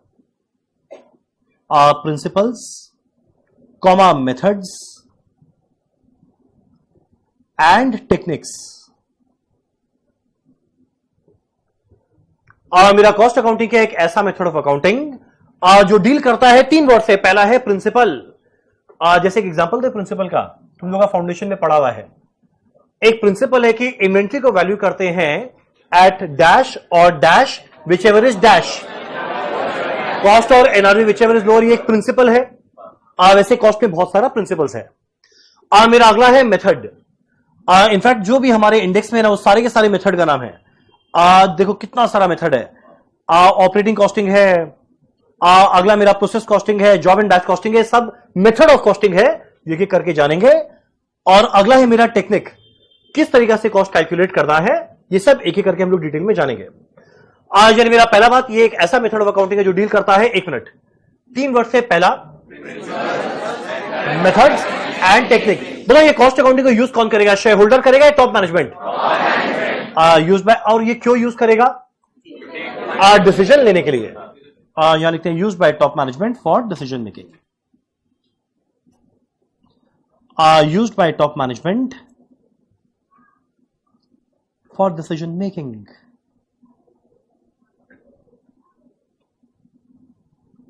ठीक है ना यहां तक? अरे कौन चिल्ला रहे हैं? उनको बोलो थोड़ा, एक सेकंड, गेट खोलो, गेट खोलो। अरे उसको बोले, जो ही बोल रहा है आराम से, आराम से बात करना, चिल्लाना नहीं। वापस पूरा। I denote the method of accounting which deals with principles. मेरा अगला है methods and technique use by, बाद में use by top management for decision making. ठीक है यहां तक? अब मेरा अगला क्वेश्चन उठता है, कॉस्ट अकाउंटिंग पढ़ने का ऑब्जेक्टिव क्या है? एग्जाम में काफी बार आता है। 3-4 मार्क का थ्योरी। अब ये टॉपिक को ना 1 मिनट में करेंगे। पता है कॉस्ट अकाउंटिंग को पढ़ने का उद्देश्य है कुल मिलाकर 4। पहला, प्रोडक्ट वाइज सेल निकालना। ध्यान देना, फाइनेंशियल अकाउंट्स में टोटल सेल मिलता था, या प्रोडक्ट वाइज मिलता है। मेरा पहला ऑब्जेक्टिव क्या है? Product wise sale. मेरा अगला ऑब्जेक्टिव पता है क्या निकालना? Product wise cost. तो एक बात बताओ, प्रोडक्ट वाइज सेल आ गया, प्रोडक्ट वाइज कॉस्ट आ गया, सेल आ गया, कॉस्ट आ गया, मतलब क्या आ जाएगा? मेरा तीसरा ऑब्जेक्टिव क्या है? प्रोडक्ट वाइज प्रॉफिट निकालना। और पता है जैसे ही प्रॉफिट आया, पता है जैसे ही प्रॉफिट आया, तुरंत मेरा टॉप मैनेजमेंट तैयार है डिसीजन लेने के लिए। जैसे ही प्रॉफिट आया, मेरा तुरंत टॉप मैनेजमेंट तैयार है डिसीजन लेने के लिए। क्वेश्चन उठते हैं कितना? 2। पहला, लॉस मेकिंग को, एक सेकंड, वो वर्ड हम क्या यूज किया था? लॉस मेकिंग को क्या करे या क्या करे? कंटिन्यू या डिसकंटिन्यू। अगला जो मेरा प्रॉफिट मेकिंग प्रोडक्ट है, उसका एक रेशियो निकालेगा। 1 मिनट, कौन सा रेशियो? और हमेशा उस प्रोडक्ट को प्रेफर करेगा जिसका रेशियो कम रहे, ज्यादा रहे। यानी अगला ऑब्जेक्टिव क्या रहेगा? डिसीजन क्या लेगा कि भाई एनपी रेशियो निकालेगा, जिसका रेशियो ज्यादा है उसके सेल को बढ़ाएगा ताकि उसका प्रॉफिट बढ़ेगा। 1 मिनट, 4 ऑब्जेक्टिव था, बताओ। पहला, product wise sale, product wise. तीसरा, प्रोडक्ट वाइज। जैसे ही प्रॉफिट आया, कौन तैयार है क्या लेने के लिए? कितना लेगा? कितना डिसीजन लेगा? 2। पहला, लॉस मेकिंग को क्या करे या क्या करे? कंटिन्यू करे या डिसकंटिन्यू। प्रॉफिट मेकिंग का एक रेशियो निकालेगा, जिसका रेशियो उसके सेल को, ताकि प्रॉफिट बढ़ेगा। तो ये था मेरा ऑब्जेक्टिव ऑफ कॉस्ट अकाउंटिंग। बोलो क्लियर है? चलिए काम करें, पहले लिखते हैं 2 शब्द। यहां लिखते हैं objective of cost accounting.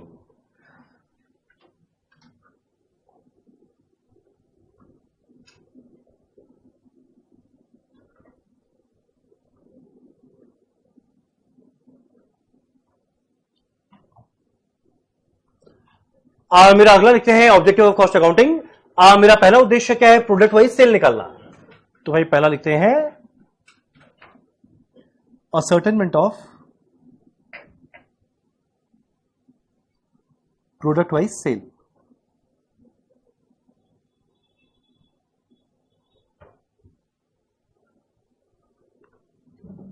Financial account हमेशा होता था टोटल में, मेरा कॉस्ट होता था हमेशा प्रोडक्ट वाइज, तो प्रोडक्ट वाइज सेल मेरे को कॉस्ट में मिलेगा। एक मिनट, याद है सेकंड ऑब्जेक्टिव क्या था? Product wise cost. मेरा अगला क्या आएगा? Ascertainment of product wise cost.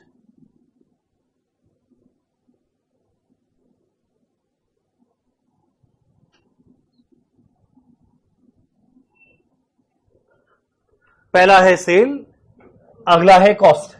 Cell मिल गया, कॉस्ट मिल गया, यानी अपने आप क्या मिल जाएगा? Profit. Calculation of product wise profitability.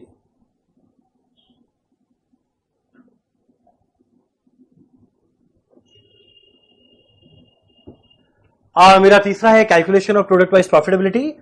अब जैसे ही प्रॉफिट आया, जैसे ही प्रॉफिट आया, कौन तैयार है क्या लेने के लिए? कितना लेगा? पहला लॉस मेकिंग को क्या करे या क्या करे? मेरा प्रॉफिट मेकिंग का एक रेशियो निकालेंगे, जिसका रेशियो ज्यादा रहेगा उसके सेल को बढ़ाएंगे ताकि मेरा प्रॉफिट बढ़ेगा। क्लियर है यहां तक? अगला लेते हैं पॉइंट 4।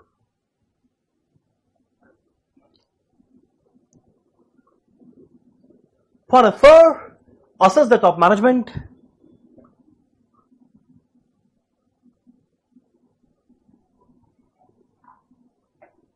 in decision making।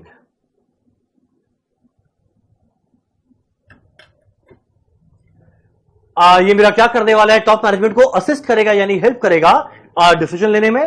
वो डिसीजन क्या है? ए।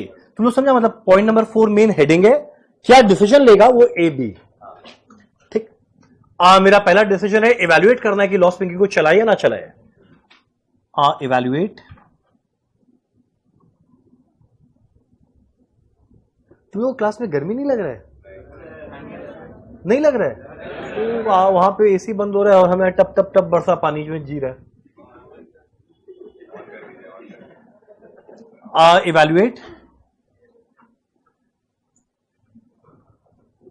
whether a loss making product should be continued or discontinued।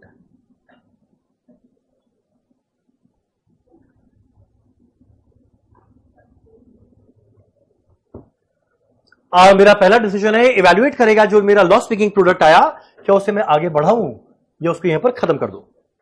पहला डिसीजन वो लेगा। मेरा अगला डिसीजन वो लेने वाला है identify the product comma which, identify the product comma of which sale should be increased. In fact comma की जरूरत नहीं। Identify the product of which sales should be increased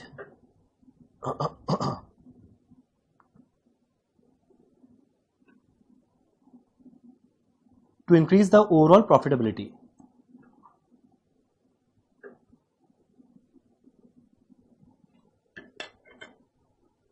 और ये आइडेंटिफाई करेंगे कैसे? ब्रैकेट में बाय कैलकुलेटिंग, याद है उस रेशियो का नाम क्या था? Bye calculating net profit ratio. यानी अगला मेरे को आइडेंटिफाई करना है कौन से प्रोडक्ट के सेल को बढ़ाया जाए ताकि मेरा ओवरऑल प्रॉफिट बढ़ेगा। ये कैसे आइडेंटिफाई करेंगे? एनपी रेशियो निकालकर। क्लियर है यहां तक? अब एक और लिखना पॉइंट नंबर सी। तुम लोग पहले तो बताए नहीं थे, नहीं बताए थे, अब बता रहे हैं। पहले क्यों नहीं बताए? कुछ कारण था। आज लिखते हैं point number C, cost control and cost reduction comma if possible. एक सुपर इंपॉर्टेंट वर्ड है इफ पॉसिबल। यानी मेरा तीसरा डिसीजन वो क्या लेने वाला है? कॉस्ट को कंट्रोल करना है, कॉस्ट को कम भी करना है, पर भाई तभी करना जब ये पॉसिबल हो। तुम लोग पॉसिबल तो हमेशा ही रहेगा नहीं? बताए। अब एक सेकंड, तुम लोग का थोड़ा कमर्शियल सेंस को टेस्ट करते हैं। देखिए आंसर कौन देगा। देखो अभी मेरे को एक चीज समझ में आया कि बिंगो में आ रहा है लॉस। अब मेरा टॉप मैनेजमेंट सोचा चलो एक काम करें, इस लॉस को ना कम करना है, प्रॉफिट बढ़ाना है, तो एक काम करते हैं खर्चा को कम कर देते हैं। और ये किसको चुना? Selling and distribution expense. ये डिसाइड किया चलो एक काम करें, सेलिंग एंड डिस्ट्रीब्यूशन को कम करेंगे। मेरा सेलिंग एंड डिस्ट्रीब्यूशन में क्या आता है? एडवर्टीजमेंट और मार्केटिंग का खर्चा। थोड़ा सा बुद्धि लगा के बताएगा। अगर मान लो मेरा कंपनी एडवर्टीजमेंट और मार्केटिंग कम करने लगे, अगर मान लो मेरा कंपनी एडवर्टीजमेंट या मार्केटिंग कम करने लगे, तो खर्चा तो कम हो जाएगा, पर क्या लगता है ये करने से एक और चीज कम होगा? क्या? सेल कम हो जाएगा। यानी ये खर्चा बचाने के चक्कर में अगर बाई चांस सेल भी कम हो गया, तब ये खर्चा कम करके करेंगे क्या? ये कारण है, क्या लिखा हुआ है? कॉस्ट को कंट्रोल करना है, बिल्कुल करना है।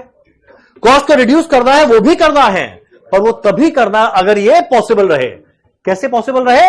Without impacting the sale value. ठीक, एक मिनट, सबका चेहरा ऊपर, कोई नीचे मत देखना।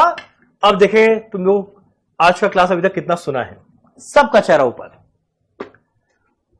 पहले हम कॉस्ट अकाउंटिंग का डेफिनेशन बोलना स्टार्ट करेगा, बोलते बोलते चुप हो जाएगा, उसको फिल इन द ब्लैंक्स करना।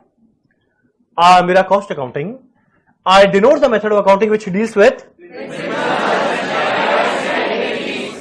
Used by for decision making. जाने मेरा ऑब्जेक्टिव ऑफ कॉस्ट अकाउंटिंग कुल मिलाकर है 4। मेरा पहला product wise sale, product wise sale मिला, कॉस्ट मिला। जैसे ही प्रॉफिट मिला, कौन तैयार है क्या लेने के लिए? कितना लेगा? 2 या 3? 2 या 3। लास्ट में हमने एक तीसरा वाला भी जोड़ दिया था, 3। पहला लॉस मेकिंग को क्या करे या क्या करे? मेरा प्रॉफिट मेकिंग एक रेशियो निकालो, जिसका रेशियो उसके सेल को, ताकि प्रॉफिट बढ़ेगा। तीसरा क्या था? Cost control and cost reduction comma if possible. बोलो क्लियर है? अरे बोलो ना। चलो डन। अब हमारा बेसिक वाला बात होता है खत्म।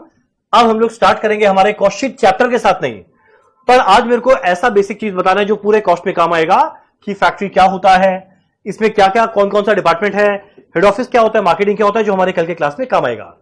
और लास्ट में हम आप लोगों को दिखाएंगे 2-3 वीडियो। पिछले टर्म में हम ज्यादा वीडियोस नहीं दिखाता, पर इस टाइम ज्यादा वीडियोस दिखाएगा कोई कंसेप्ट को समझाने के लिए। बोलिए कि बीच में डिफरेंस क्या है? आएगा आएगा आएगा। जब हम वीडियो दिखाएगा ना, उसको एंटरटेनमेंट के लिए मत देखना, एजुकेशनल पर्पस के हिसाब से देखना। जब हम वीडियो चलाएंगे, हम सारा लाइट बंद कर देंगे, ताकि पूरा फोकस यहां पर रहे। तुम्हारा एक गंदा मुस्कान। तो यहां पर तुम लोग देखना, और साथ साथ में ना हम रनिंग कमेंट्री करता रहेगा। और जब जब वो वीडियो के बेसिस पे हम जब अगला 2-3 क्लास में बताएगा ना, हम रिलेट करेगा, तो तुम लोग आंसर देना। ठीक, जब जिसे वीडियो चला, तुम लोग के लिए पॉपकॉर्न का भी कुछ अरेंजमेंट करे, पॉपकॉर्न, कोल्ड ड्रिंक। हाँ हाँ, चलेगा।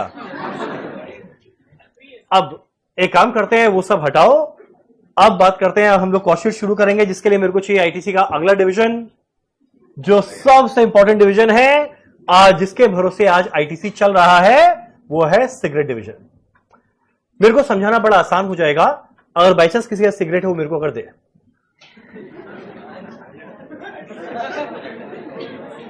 दो ना। अरे घर में नहीं बताएगा, दो ना। मेरे पॉकेट से कोई दे रहा है क्या?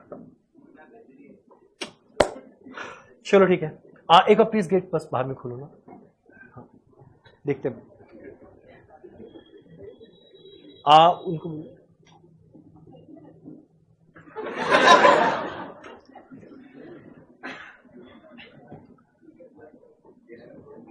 खाली समझाने के लिए पूरा डब्बा उठा के ले आओ। हर बार ही तो लाते हैं वही। चलो, इसे कहते हैं सिगरेट। अभी नहीं, बाद में। पर उसके पहले हम ये चीज संग संग में डिस्क्लेमर चलाना चाहेगा, क्योंकि अगर बाई चांस कोई वीडियो के बेसिस पे मेरे पे केस कर दिया तो मुश्किल होगा। डिस्क्लेमर साथ में चल रहा है। ठीक, बेसी ये हीरो नहीं बनना है, ये वाला ठीक है। ठीक, अब देखो हम बताते हैं आज जो सिगरेट बनता है इसका प्रोसेस क्या। तुम बोले क्यों बता रहे हैं? अगर ये समझ गया ना, कॉस्ट शीट बताना मेरे लिए बड़ा आसान हो जाएगा। पर ये सब बताते हैं, पर उसके पहले 1 मिनट बताते हैं। ये इंडिया में सबसे बड़ा मैन्युफैक्चरिंग कंपनी जो सिगरेट का, वो है आईटीसी। किसी को पता है आईटीसी का हेड ऑफिस कहां पर है? Kolkata. One of the rare अच्छा कंपनी इसका हेड ऑफिस कोलकाता में है, बाकी सब तो निकल लिए यहां से, पर अभी भी आईटीसी टिका हुआ है। कहां पर है? कैलकाटा में। ये किधर है? तुम लोग सीए इंस्टीट्यूट देखा है? वो वाला नहीं, कस्बा वाला नहीं, वो जो गांव वाला नहीं, जो शहर में प्रॉपर। मैदान मेट्रो से उतरेगा, जीवन दीप है, जब लेफ्ट लेगा तो आईसीआई है, टूवर्ड्स आगे बढ़ेगा पार्क स्ट्रीट की तरफ तो तुम लोगों को दिखेगा आईटीसी का हेड ऑफिस। तुम लोग अब रियलाइज करेगा मेरा हैंडराइटिंग बहुत हैंडराइटिंग नहीं, मेरा ड्राइंग है वो भी बहुत सुंदर है। मैं आप लोगों को बनाकर दिखाने वाला हूं आईटीसी का हेड ऑफिस। देखना एकदम मन खुश हो जाएगा। आईटीसी का हेड ऑफिस। मेरा क्वेश्चन उठता है आईटीसी के हेड ऑफिस में कौन बैठेंगे? इसके टॉप फ्लोर में कौन रहने वाला है? वहां का बोर्ड ऑफ डायरेक्टर्स। एक सेकंड, आईटीसी के चेयरमैन का नाम क्या? क्या पूरे क्लास में खाली एक जन बोला? तुम लोग को तो पता होना चाहिए था कि फाउंडेशन में एक सब्जेक्ट था बिजनेस एंड कमर्शियल नॉलेज, उसमें एक बड़ा खतरनाक चैप्टर था जिसमें दुनिया जहां सारे के सारे कंपनी के सीईओ सीएफओ के बारे में पता था। इसके सीएफओ सॉरी चेयरमैन का नाम है मिस्टर संजीव पुरी। आपका नाम क्या है? तनय। मिस्टर संजीव पुरी के पहले कौन थे? नहीं, चलो इतना पता भी बहुत है। मिस्टर लेट वाईसी देवेश्वर। यानी जो टॉप फ्लोर है उस पर बैठेंगे सारे के सारे चेयरमैन या सीईओ या सीएफओ या सारे डायरेक्टर। क्वेश्चन उठता है और कौन बैठेगा? प्रोडक्शन डिपार्टमेंट का हेड। और कौन बैठेगा? मार्केटिंग डिपार्टमेंट का हेड। और कौन बैठेगा? फाइनेंस डिपार्टमेंट का हेड। अगर बाई चांस तुम लोग का पोस्टिंग होता है हेड ऑफिस में, आप लोग रहेंगे फाइनेंस डिपार्टमेंट के अंदर में। और कौन रहेगा? एचआर डिपार्टमेंट की हेड। और कौन रहेगा? लीगल डिपार्टमेंट का हेड। और कौन रहेगा? एडमिन डिपार्टमेंट का हेड। और कौन रहेगा? सेक्रेटरी डिपार्टमेंट का हेड। और कौन रहेगा? एक तल्ला खाली रह गया, पार्किंग।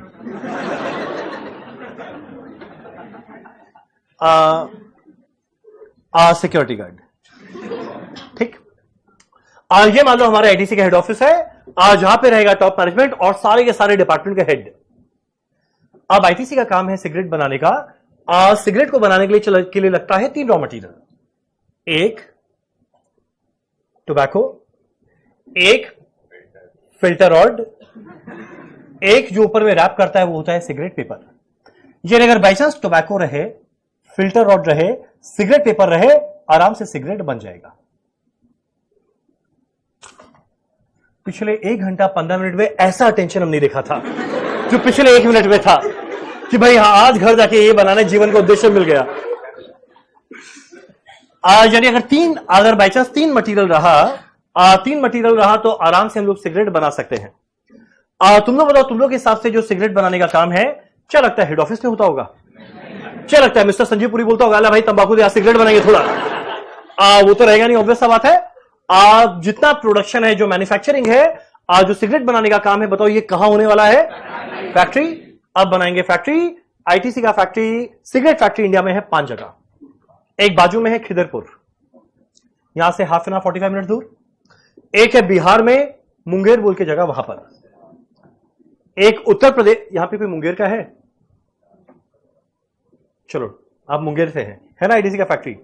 अच्छा पहले बता दिया, क्यों पहले मुंगेर को बड़ा सुनाता है, बोला कहां पे हम पिछली बार बोला मुंगेर जैसे कोई छोटा सा जगह में आया, एक लड़का सुनते गया, कुछ देर बाद बोला क्या क्या निकालू, कंटप्पा निकालू, ज्यादा बोलेगी तो। चलो एनीवेज, एक हमारा है खिदरपुर, एक हमारा है मुंगेर, एक उत्तर प्रदेश में है सहारनपुर, एक है कर्नाटका में बैंगलोर, जो सबसे बड़ा फैक्ट्री है आईटीसी का पैन इंडिया। एक दिन में 100 मिलियन सिगरेट बनता है ओनली बैंगलोर सिगरेट फैक्ट्री में। एक 5वां फैक्ट्री है, पता नहीं क्यों है वहां पर, उस जगह का नाम है रंजनगांव। 5 जगह है, खिदरपुर, मुंगेर, सहारनपुर, बैंगलोर तक सही था, और एक और है रंजनगांव। मेरे को ध्यान है जब लोग 8 लोग ज्वाइन किए थे तो हर एक को एक डिपार्टमेंट दिया गया, जो जैसा देखा उसको वैसा डिपार्टमेंट दे दिया। एक लड़का डेली सुबह टीका लगा के आता था, उसको पकड़ाया अगरबत्ती डिवीजन। एक लड़का मोटा दिन भर खाते रहता, उसको पकड़ाया फूड डिवीजन। पता नहीं वो लोग मेरे अंदर ऐसा कौन सा टैलेंट देखा, हमको पकड़ाया सिगरेट डिवीजन। आज जब मेरे को सिगरेट डिवीजन दिया गया, हमको कोई दिक्कत नहीं था, पर हम जाके रिक्वेस्ट क्या बोला, सर आप सिगरेट डिवीजन दे रहे हैं, दीजिए। आप जहां बोलेंगे जाएंगे, हम रंजन गांव नहीं जाएगा। मैंने कितना गंदा लगेगा, कोई रिलेटिव मिलेगा, फ्रेंड बोलेगा भाई रंजन कहां जा रहे हैं, बोला रंजन गांव जा रहे हैं। तो लास्ट रिक्वेस्ट करने के बाद मेरे को मिला था आईटीसी का सबसे बड़ा डिवीजन सिगरेट का, वो था बैंगलोर सिगरेट फैक्ट्री। अब बताते हैं हमारा फैक्ट्री के अंदर में होता क्या है। ये भगवान, अगला बनाते हैं बैंगलोर सिगरेट फैक्ट्री। ढंग से देखना, यह मेरे बहुत सारे चैप्टर्स में काम आएगा, एकदम नॉर्मल बात है। ये हमारा फैक्ट्री है। फैक्ट्री के अंदर में बहुत सारे डिपार्टमेंट है। अरे मेरा फैक्ट्री कहां गया?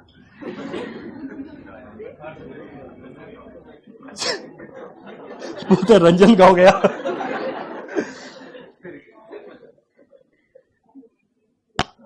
तेरी की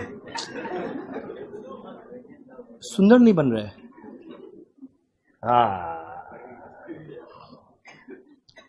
हम बताते हैं हमारे फैक्ट्री के अंदर में मेन कौन कौन सा डिपार्टमेंट होता है। मेरे फैक्ट्री के अंदर में मेन डिपार्टमेंट होता है 5। पहले डिपार्टमेंट का नाम है स्टोर्स डिपार्टमेंट। मेरे अगले डिपार्टमेंट का नाम है इंजीनियरिंग डिपार्टमेंट। तीसरे वाले का नाम है फाइनेंस डिपार्टमेंट, और एक और डिपार्टमेंट का नाम है एचआर डिपार्टमेंट। पर भाई जो मेन डिपार्टमेंट है, जिस चीज के लिए फैक्ट्री सेटअप किया जा रहा है, उस डिपार्टमेंट का नाम है प्रोडक्शन डिपार्टमेंट। ठीक। प्रोडक्शन करने में कुल मिलाकर यहां लगता है 3 मशीन। पहले वाले का नाम है कटिंग, अगले वाले का नाम है मॉइस्चर फ्लेवर, तीसरे वाले का नाम है पैकिंग। हर मशीन के सामने रहेंगे वर्कर्स। देख रहे, मैं ड्राइंग देख रहा, तुम लोग ये मस्त वाला फील नहीं हो रहा है? ठीक, बताओ कैसा लगा मेरा ड्राइंग? बहुत बढ़िया। क्या क्या?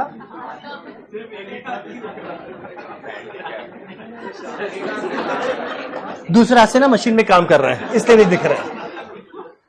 मैंने ऑब्जर्वेशन किया था, इसके एक हाथी क्यों है। ये मेरा फैक्ट्री जिसमें बहुत सारे डिपार्टमेंट है। हम बताते हैं हर एक डिपार्टमेंट का रूल क्या है।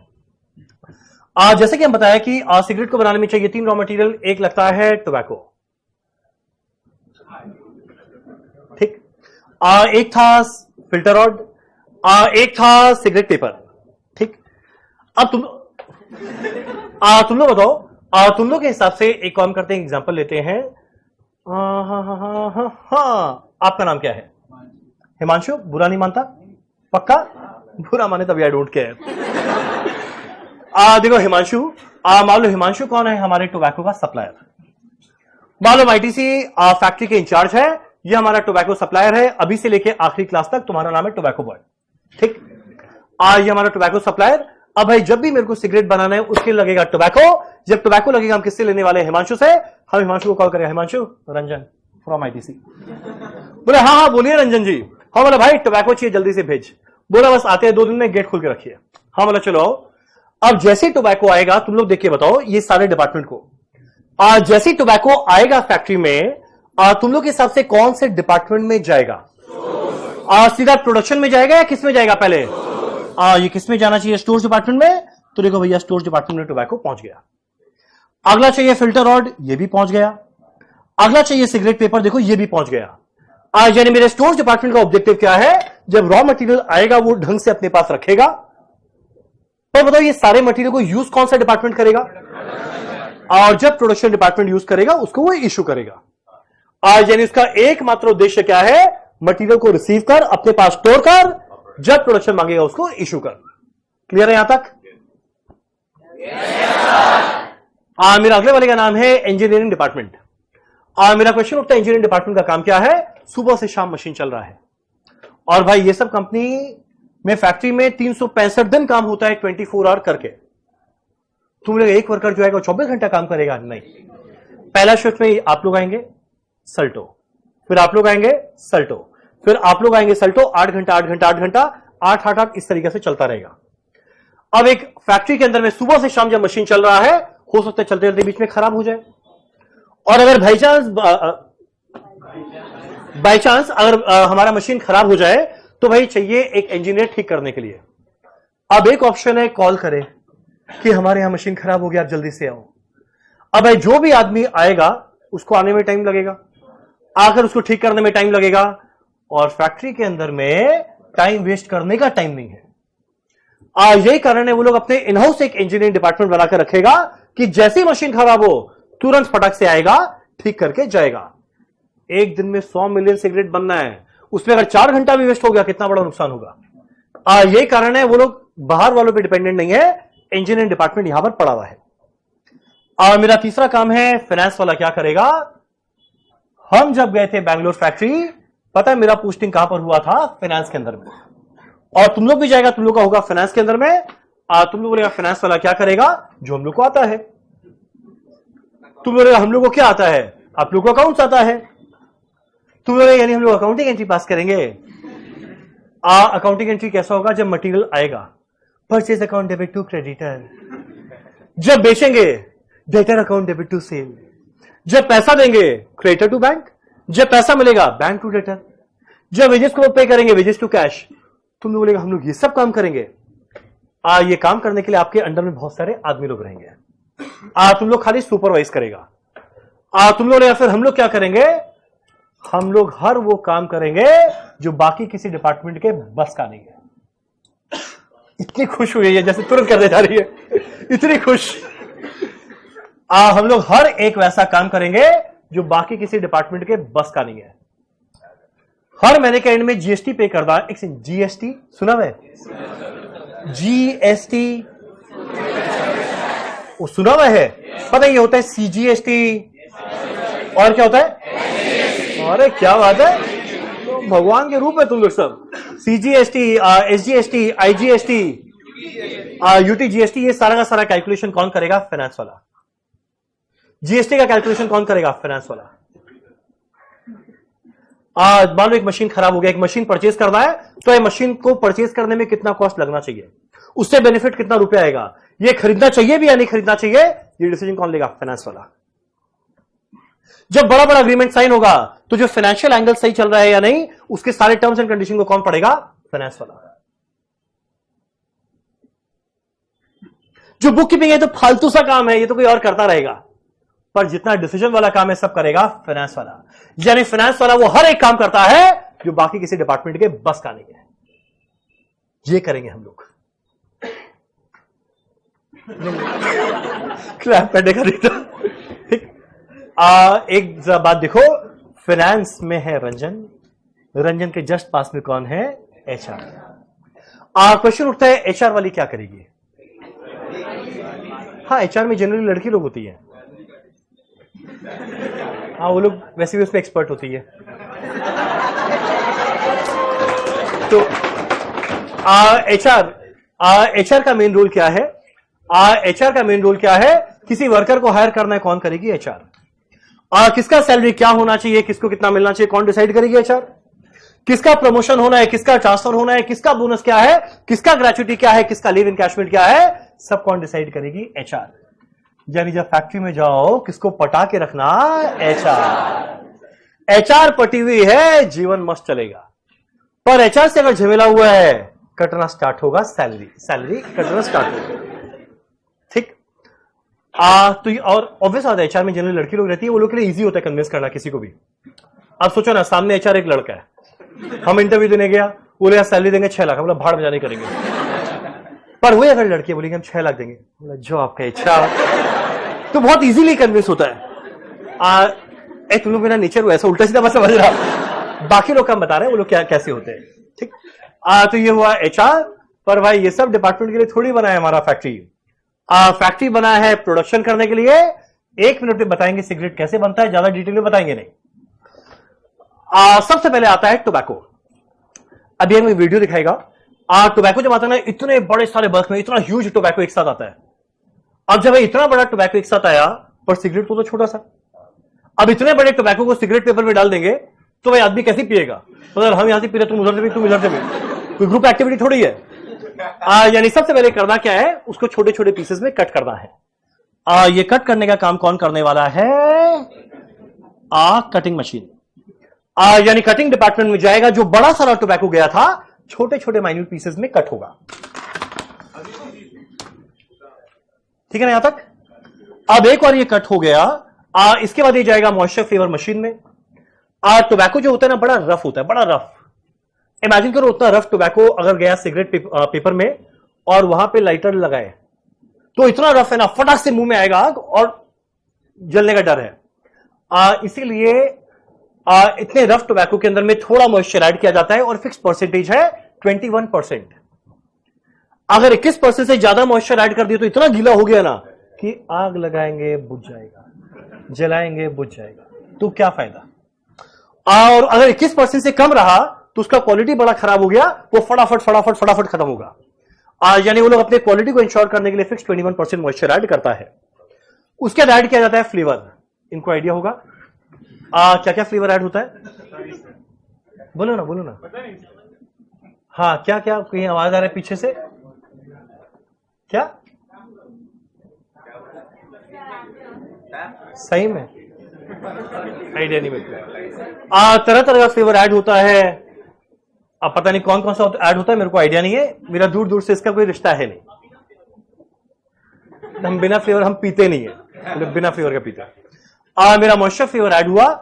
लास्ट में जाएगा पैकिंग मशीन। ये मेरा सबसे फेवरेट डिपार्टमेंट। कारण क्या, यहां पता है वर्कर लोग को जरूरत नहीं है, हर चीज अपने आप होता है।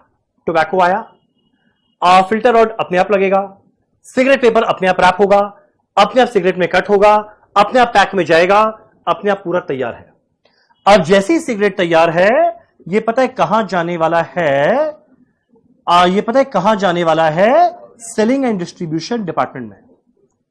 ये जाने वाला है सेलिंग एंड डिस्ट्रीब्यूशन डिपार्टमेंट में। एक बार वो यहां वेयर हाउस में पहुंचा, आगे ये क्या करेगा? हर जगह डिस्ट्रीब्यूट करेगा। तुम लोगों ने कहा मेरे को करना क्या है? मेरे को निकालना है हर एक सिगरेट का सेलिंग प्राइस क्या रहेगा।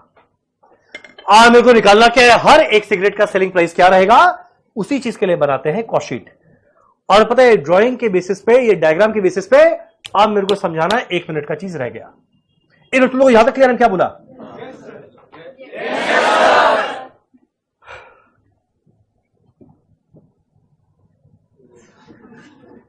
मेरे को कैलकुलेट क्या करना है? हर एक का सेलिंग प्राइस क्या रहेगा। सेल निकालना कौन सा बड़ा बात है? सेल निकालना कौन सा बड़ा बात है? जितना खर्चा लगा सबको जोड़ दे। बताओ कॉस्ट में हम क्या ऐड करें जो सेल मिलेगा? कॉस्ट तो आ गया, अब कॉस्ट में मेरे को क्या ऐड करना पड़ेगा? प्रॉफिट। मेरे को क्या मिल जाएगा? सेल। डिवाइड कर देंगे जितना भी सिगरेट बन रहा है, क्या मिल जाएगा? पर सिगरेट सेलिंग प्राइस क्या चार्ज करना है। मेरा आज का आखिरी लाइन अब बताने वाले हैं कॉस्ट के अंदर में क्या क्या आता है। हम आज खाली 6 नाम लेगा, बाकी सब जानेंगे नेक्स्ट डे। पर है सिगरेट को बनाने के लिए सबसे इंपॉर्टेंट खर्चा, तुम लोग सिगरेट को बनाने के लिए सबसे इंपॉर्टेंट खर्चा क्या चीज का था?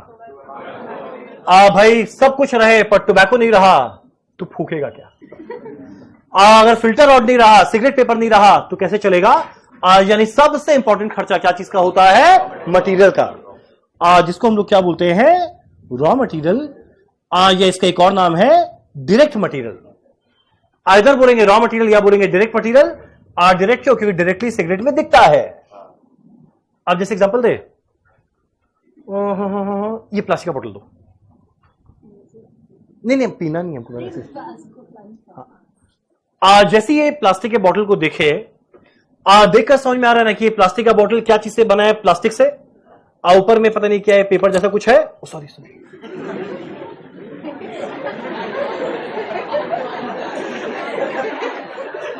हम कंपेंसेट करके देगा। ठीक। ये क्या है? प्लास्टिक से बना है। यानी भाई प्रोडक्ट को दिखते जो समझ में क्या चीज से बना है, इस मटेरियल को क्या बोलते हैं? Direct material. अगला देखो प्रोजेक्टर स्क्रीन। अगला देखो प्रोजेक्टर स्क्रीन। ये क्या है? ये एक रॉड है, ये ऊपर में कुछ रबर का है, ये एक क्लोथ है। यानी जैसी देखते ही समझ में आया क्या चीज से बना है। ये मेरा क्या है? Direct material. मेरा अगला अगला अगला अगला अगला अगला बताओ और क्या दिखाए? कैलकुलेटर। बताओ कैलकुलेटर को देख के क्या लग रहा है? ये क्या? इसका कंडीशन बहुत खराब है। ये लग रहा है। ये कैलकुलेटर बताओ क्या क्या चीज से बना है? प्लास्टिक। और क्या होगा? अंदर में कुछ चिप रहा होगा, कोई बैटरी रहा होगा, और बोलो क्या? Nut bolts. हाँ है करेक्ट, थोड़ा बहुत नट बोल्ट्स रहेगा, ऑब्वियसली रहेगा। अगला ये जो ग्लास है और अंदर में कुछ कुछ होता होगा जो मेरे को भी नहीं पता। यानी जो जो चीज से ये बना है, जो मुझे डायरेक्टली दिख रहा है, वो क्या है? Direct material. अगला अगला अगला अगला अगला फैन। देखने का जरूर पूरा क्लास पलट के देखे फैन कैसा दिखता है। फैन दिखते ही समझ में आएगा क्या चीज से बना है। अंदर में कुछ वायर होगा, नट्स एंड बोल्ट्स होगा, प्लास्टिक होगा, जो भी होगा, जो दिखते ही समझ में आया वो मेरा क्या है? Direct material. तो सिगरेट को दिखते ही समझ में आया, इसमें गया है tobacco, filter rod, cigarette paper, मतलब ये क्या है? Direct material. बोलो पहला वाला क्लियर है? Second line. एक बात बताओ, ये फैक्ट्री के अंदर में तुम लोग के हिसाब से कौन सा डिपार्टमेंट का वर्कर सबसे इंपॉर्टेंट है अगर बाई चांस मेरे को सिगरेट बनाना है? कौन सा डिपार्टमेंट का वर्कर? अगर कोई दिन एचआर नहीं आए चलेगा, फाइनेंस वाला नहीं आए चलेगा, इंजीनियर नहीं आए तब भी चलेगा, अनलेस उस दिन मशीन खराब हो, लग बात है, नहीं चलेगा। स्टोर्स वाला नहीं आए तो भी चल जाएगा। अगर प्रोडक्शन डिपार्टमेंट के वर्कर नहीं आए तो भाई उस दिन काम नहीं होगा। चलिए बताए, सिगरेट को बनाने के लिए कौन सा डिपार्टमेंट का वर्कर सबसे इंपॉर्टेंट है? Production department. और ये दुनिया में, संसार में, ब्रह्मांड में, यूनिवर्स में एक भी ऐसा इंसान नहीं है जो फोकट में कुछ करता है। अगर ये वर्कर कुछ काम कर रहा है, इसके लिए पैसा लेगा। और बताओ, वर्कर को जो पैसा दिया जाएगा उसको हम लोग क्या नाम देने वाले हैं? वेजेस।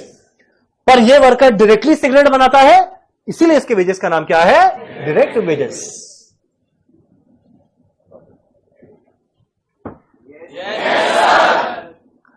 मेरा सेकंड लाइन क्या आने वाला है? Direct wages. तीसरा एक होता है डायरेक्ट एक्सपेंस। ये क्या होता है ये जानेंगे नेक्स्ट डे। हम आज कुछ नहीं बता रहा है, पहले दिन सब जान लिया तो नेक्स्ट डे क्या जानेगा। तो पहला हम बताया डायरेक्ट मटेरियल, अगला बताया डायरेक्ट वेजेस, तीसरा बताया डायरेक्ट एक्सपेंस। पता है जैसे ही तीनों को ऐड करते हैं ना, एक कॉस्ट मिलता है जिसको हम लोग बोलते हैं प्राइम कॉस्ट। एक सेकंड, क्या ये मेरे बोलने के बाद पता था या पहले से? पहले से पता था। कैसे पता था?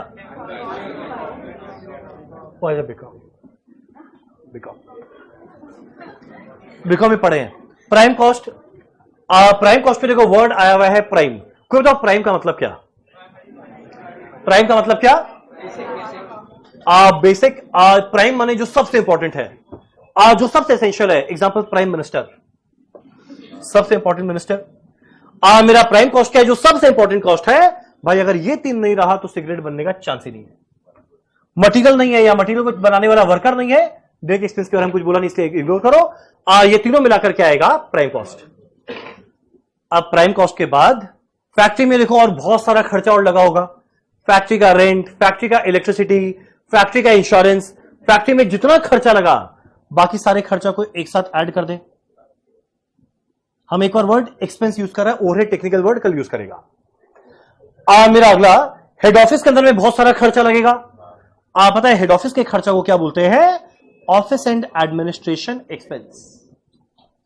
बताओ ये ले लिए, ये ले लिए, एक और बच गया, बोलो कहां का? सेलिंग एंड डिस्ट्रीब्यूशन डिपार्टमेंट का खर्चा। पता है इसको हम लोग क्या नाम देंगे? Selling and distribution expense. जैसे ही ऐड करेंगे मेरे को मिलेगा टोटल कॉस्ट, ऐड करेंगे प्रॉफिट क्या मिलेगा? Sale value. यानी कुल मिलाकर हम 6 लाइन आइटम बताया है और हम चाहेंगे एक बार बाहर में थोड़ा थोड़ा हल्का हल्का बारिश हो रहा है, बात करते करते थोड़ा बढ़ गया। चलो एक काम करें फिर जल्दी से खत्म करते हैं। एक मिनट बस, खाली मेरे को एक बार ना बिना देखे बताना वो 6 लाइन। देखो मैं एक्सपेक्ट तो नहीं करता, स्टिल मन में एक छोटी सी आशा है कि शायद कोई बता दे। कोई बताओ कॉस्ट शीट का पहला लाइन क्या था? रॉ मटेरियल या एक और नाम क्या था? Direct material. बताओ सेकंड लाइन क्या था? Direct wages. फैक्ट्री में कौन से डिपार्टमेंट के वर्कर का वेजेस था? Production department. तीसरा लाइन तीनों मिला के प्राइम का मतलब क्या? मोस्ट इंपॉर्टेंट या मोस्ट एसेंशियल। अगला लेंगे फैक्ट्री का सारा खर्चा, फैक्ट्री एक्सपेंस। अगला लेंगे हेड ऑफिस का सारा खर्चा। तीसरा लेंगे सेलिंग एंड डिस्ट्रीब्यूशन एक्सपेंस। सब मिलाकर क्या आएगा? ऐड करेंगे प्रॉफिट, क्या मिलेगा? सेल। बोलो क्लियर है? एक मिनट, ये पढ़ते पढ़ते क्या तुम लोग कॉस्ट अकाउंटिंग का डेफिनेशन तो नहीं भूल गया? पक्का? कोई नीचे नहीं देखेगा, नीचे देखा आंख नोच लेंगे। आई एम राक्षस टाइप आदमी। चलो बताना कॉस्ट अकाउंटिंग का definition. I denote the method of accounting which deals with 3 word are used by for. मेरा ऑब्जेक्टिव ऑफ कॉस्ट अकाउंटिंग कुल मिलाकर है 4। Product wise sale, product wise sale मिला, कॉस्ट मिला, जैसे प्रॉफिट मिला कौन तैयार है क्या लेने के लिए? कितना लेगा? 2 या 3? 4 कहां से आ गया भाई? 4th वाला मेरे को बता दे। 2 या 3? पहला लॉस मेकिंग को क्या करें या क्या करें? आप प्रॉफिट मेकिंग की रेशियो निकालेंगे, जिसका रेशियो उसके सेल को, ताकि प्रॉफिट बढ़ेगा। तीसरा क्या था? Cost control and cost reduction comma if possible. 1 minute, ये बोलते बोलते कहीं कॉस्ट शीट का 6 लाइन तो नहीं भूल गया? मेरा पहला लाइन क्या था? डायरेक्ट मटेरियल या रॉ मटेरियल। सेकंड लाइन, तीसरा लाइन, तीनों मिला के पहला एक्सपेंस, सेकंड वाला, तीसरा वाला मिलाकर टोटल कॉस्ट एड प्रॉफिट क्या आएगा? सेल। 1 मिनट, तुम लोगों को ये वाला सच्ची याद था?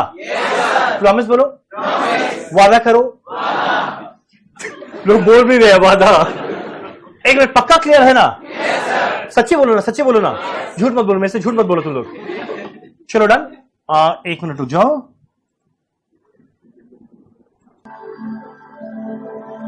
आज अभी एक वीडियो दिखा रहा है, आज हम समझाया था ना उस सिगरेट फैक्ट्री के बारे में। अब डायरेक्ट मटेरियल डायरेक्ट वेजेस के एक बार थोड़ा विजुअलाइज करो। सुनाई नहीं दे रहा है? मेरा आवाज नहीं आ रहा है? आ रहा है ना? हेलो। आज देखो, ये मेरा प्रोडक्शन डिपार्टमेंट में जो पहला मशीन था, कटिंग मशीन, उसके अंदर में सबसे पहले पहुंचा टोबैको। ये जा रहा है सबसे पहले कटिंग मशीन के अंदर में कट होने के लिए।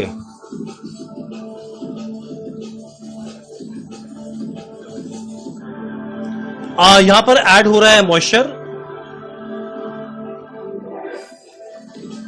मॉइस्चर ऐड होने के बाद अब ये नेक्स्ट जाने वाला है पैकिंग, फ्लेवर ऐड होने के लिए। इधर में मॉइस्चर फ्लेवर दोनों ऐड हो रहा था।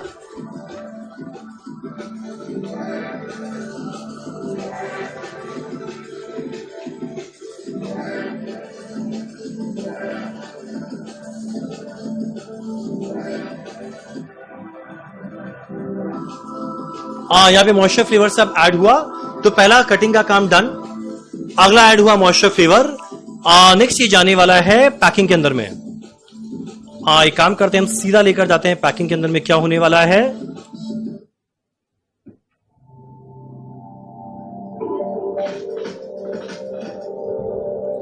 इसमें मॉइस्चर फ्लेवर सब ऐड होने के बाद अब ये पहुंचा है पैकिंग मशीन के अंदर में। जहां पे हर एक काम ऑटोमेटिकली होगा। इसमें सबसे पहले ये हो गया सिगरेट पेपर, फिल्टर रॉड। इस स्पीड में सिगरेट बनता है जो हम लोग विजुअलाइज भी नहीं कर पाते हैं।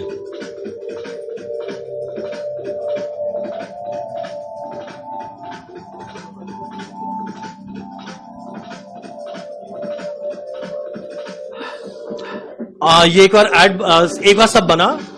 अब यहां पे ना 2 वर्ड हम यूज करेगा, ध्यान देना। अब एक बार ये जो सिगरेट बना है, सबसे पहले जाएगा पहला पैक में, जिसमें 10-10 जाता है। उस पैकिंग को बोलते हैं प्राइमरी पैकिंग। वो पैकिंग का नाम है प्राइमरी पैकिंग, जो पहला वाला पैक आया। फिर एक बार ये सारे के सारे पैक होने के बाद ये जाएगा अगला इस कार्टन के अंदर में। ये कार्टन को क्या बोलते हैं? Secondary packing. तो एक होता है प्राइमरी पैकिंग, जो मेरा फर्स्ट लेवल ऑफ पैकिंग है, और बाद में जो एक बड़े कार्टन में जाएगा ताकि गुड्स को आराम से डिस्ट्रीब्यूट कर पाए, उसको हम लोग बोलते हैं सेकेंडरी पैकिंग। तो मेरा प्राइमरी पैकिंग, सेकेंडरी पैकिंग क्या है, तुरंत नेक्स्ट डे काम आएगा। ठीक, अब एक बार ना तुम लोग एक वीडियो में दिखाते हैं डायरेक्ट मटेरियल डायरेक्ट वेजेस। एक कार का जो मेरा सबसे फेवरेट है, my favourite car, Tata nano.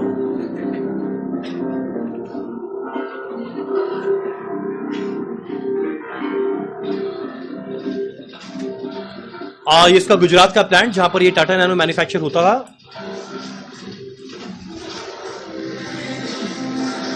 अब देखते हैं सारा का सारा पार्ट जो कार बनाने में काम आएगा वो डायरेक्टली कार में दिख रहा है मटेरियल, ये सारा क्या रहेगा, डायरेक्ट मटेरियल। अब देखो कितने सारे वर्कर, अब ये सारा काम फैक्ट्री में हो रहा है तो ये सब में बहुत खर्चा लग रहा है, तो मेरा सारा कॉस्ट जाएगा फैक्ट्री एक्सपेंस के अंदर में।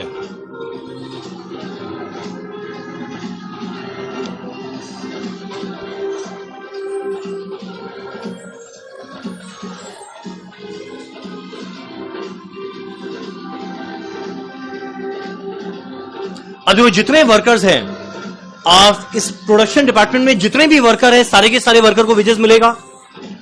और देखिए तुम लोग को याद है क्या, याद है प्रोडक्शन डिपार्टमेंट के वर्कर को जो वेजेस मिलेगा उसको क्या बोलेंगे, डायरेक्ट वेजेस। तो ये सारे वर्कर जो प्रोडक्शन डिपार्टमेंट में काम कर रहे हैं, ये सारे वर्कर का वेजेस क्या रहेगा, डायरेक्ट वेजेस। अब एक और ये सारा पार्ट मेरा सारा रॉ मटेरियल या डायरेक्ट मटेरियल रहेगा। अब एक बार सारा कार बन जाता है, इसके अंदर इसके क्वालिटी को टेस्ट करना जरूरी है। यहां पर क्या टेस्ट किया जा रहा है, सबसे पहले ब्रेक टेस्ट, कि भाई एक बार गाड़ी चला रुकेगा ना, ये नहीं चलते जाए जीवन भर। तो पहला हो रहा है break test. Next break test होने के बाद ये जाता है शार टेस्ट से, एकदम तेज पानी डाला जाता है, ये देखने के लिए कितना ही तेज बारिश आए उसको सस्टेन कर पा रहा है ना। एक और शार टेस्ट हो जाए, उसके बाद ये अगला जाने वाला है ट्रैक टेस्ट में। मतलब इंडिया में जितना तरह का रोड पॉसिबल होता है वो सारा इनके फैक्ट्री में बनाया गया है कि हर तरह के रोड पे चल पा रहा है ना, कोई प्रॉब्लम तो नहीं आ रहा है, उस चीज को टेस्ट किया जा रहा है। तो ये सब का मेन ऑब्जेक्टिव क्या है, इसके क्वालिटी को चेक करना। और ऑब्वियस बात है इसलिए मेरा खर्चा लगेगा। ऐसे कॉस्ट को हम लोग बोलते हैं क्वालिटी कंट्रोल कॉस्ट। ये काम आएगा कॉस्ट शीट के 5वां क्लास में। तो देखो, एक पढ़े प्राइमरी पैकिंग, एक पढ़े सेकेंडरी पैकिंग, एक देखे डायरेक्ट वेजेस इतने वर्कर का, एक देखे डायरेक्ट मटेरियल। और ये सारा जो खर्चा किया गया है इसका ऑब्जेक्टिव क्या था, क्वालिटी को चेक करना। ये सारे कॉस्ट मेरा कहां जाने वाला है, क्वालिटी कंट्रोल कॉस्ट में।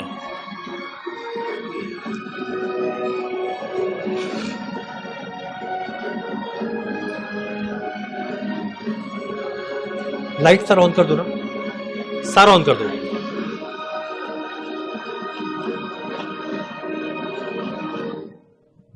चलो डन, अरे डन।